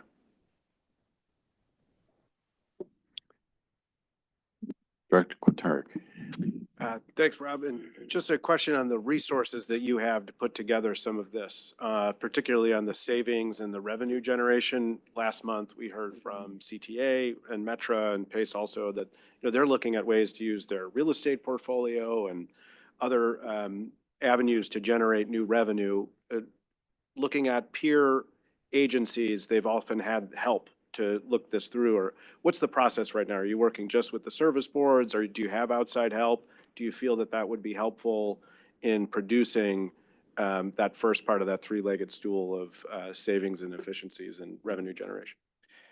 Yeah, well, to the last point first, I don't think we would ever say no to additional resources that could help inform what we're trying to do. And I think that's obviously been put on the table by the board, and we'll have to consider how to move forward there. But I think that's an important principle also that we need to understand. We have 6 months. And so there are many, many things, including real estate development and how we can contribute to affordable housing and some of the other things that have been talked about to maybe leverage the assets that the system has or could have, including private sector partnerships and development. Those are worthwhile endeavors. And if you look at what London has done or even what Vancouver and other North American systems have done, we should explore that. But we have a date certain on a funding crisis, and real estate development and the benefits that it might produce, particularly when it comes to revenue, are not arriving in the timeframe that we would need them to arrive. That's not to say that can't be structured, and I think it is the time to have those conversations as we're talking about reforms. But that's the general comment that I would make. Governance reforms or structures are important conversations, but they don't have a date necessarily associated with them. And I think it's something that we should have sort of an iterative approach on and certainly revisit on a regular basis. We have a funding crisis that has a pretty firm deadline associated with it. And so I'm not diminishing those conversations, but there's a sequence to them. And that is probably the risk that we are most concerned about, which is getting caught up in a debate that exceeds the time we have available. And so that's how we've been approaching it. It's understood. And, I think having, a validator, a very strong, national expert to say that the funding, while it may not meet the immediate moment of the fiscal cliff, could over time produce revenue, and that's been deeply and, analyzed, that's helpful. There has been in the past in fiscal cliffs, bridge funding that has occurred. And so I think, there's all sorts of things that are on the table. I will say, from the business community perspective and speaking to a lot of the senior business leaders in the Chicago region, and it's echoed by what I'm hearing from the General Assembly, and it sounds like you are too, it's those thresholds kind of have to be met. The savings and the efficiencies and a plan to generate revenue, and one that's very credible, has to be sort of first. And then the second piece is the reform. While the timing certainly doesn't work with it, it's front and center. And I think the appetite for revenue, as the chairman has said, is going to be directly related to the reform. I think if we were in a different scenario, we'd have the revenue. We wouldn't be having a discussion about the things we're having today. The General Assembly would have felt the urgency. They would have felt the necessary action to take, and we'd be here, but it's not. I think that the reality is that reform is a necessary condition for us to make the case for revenue. I'll just quickly respond on the mid to long-term question. So we took your advice for the last couple of months and quickly drafted a real estate joint development scope that Heather's team will be going out in Q1 to get a consultant, to your point. Our goal is right now the Metra CTA PACE are providing comments and looking at our draft, is to look at a fiscal, administrative, legal analysis of every quarter mile or half mile of a station area in the whole region. And we'll come to you in January with the Transit-Friendly Communities Guide we are just finishing, which just sort of tells our suburban partners what kind of transit-friendly land use would be helpful. But now, what can we do with the limited number of ownership of land that we might have? So that is definitely a big priority for us for 2025. And we'll work with you to make sure every question you have is answered. Thank you. That's excellent. Anything else? All right. Well, thank you very much. It's going to be a fun year in 2025. Joey, depending upon how your voice is, let's move on to item 7E, which is the resolution honoring the former RTA board members, and the resolution honors 5. We're losing 5 members, although we have great new additions. If you can, Joey, can you read the resolution very quickly, and we'll say thank you to these folks. I can get through this. Whereas David Indulcio has served as a member of the Regional Transportation Authority, RTA, Board of Directors representing the residents of DuPage County since 2019. Whereas Phil Fuentes has served as a member of the RTA Board of Directors representing the residents of the City of Chicago since 2008. Whereas Alexandra Holt has served as a member of the RTA Board of Directors representing the residents of the City of Chicago since 2018. Whereas Thomas Quatel has served as a member of the RTA Board of Directors representing the residents of the City of Chicago since 2017. Whereas Christopher Melvin has served as a member of the RTA Board of Directors representing the residents of the City of Chicago since 2012. Whereas the aforementioned board members have been respected and admired by their fellow members of the board for their commitment to public service and their dedication to addressing issues of equity and access in the region. Whereas they helped oversee the RTA's response to the COVID-19 pandemic, as well as the development and launch of the RTA strategic plan, Transit is the Answer. Whereas they have been strong advocates for the region's transit system and have worked to advance its role in growing the regional economy. And whereas their professional experience has provided guidance and perspective in RTA board deliberations. Now, therefore, be it resolved that the Board of Directors of the Regional Transportation Authority hereby honors David Andalcio, Phil Fuentes, Alexander Holt, Thomas Cattell, and Christopher Melvin for their years of conscientious and dedicated service to the people of Northeastern Illinois and for their commitment to enhancing the stability and integrity of the region's public transportation system for all the residents of the region. Thank you very much. Those are tremendous, tremendous board members. We'll see them. They'll stay in touch. I'm sure they'll shoot us ideas. The mayor and the appointing authorities have made, great, great reappointments and new appointments to this board. But I can't thank those board members enough. They were really, really, really great. And we'll get them a suitable copy of this with a thank you letter from Leanne and myself. But I don't know if any of them are listening, but I deeply appreciate their friendship and their counsel. They were tremendous members, as you all are. One of the real pleasures, and I wouldn't say a surprise, when I got here as chairman was just the strength of this board. You all are magnificent, bringing tremendous, tremendous ideas, diversity, and input from various regions. And, this board, when we're talking about governance, is really a strong board with great expertise on many fronts. So I thank those members and I thank you all. And with that, is there leave for the attendance roll call to approve that resolution? Seeing no objection, leaves granted in that.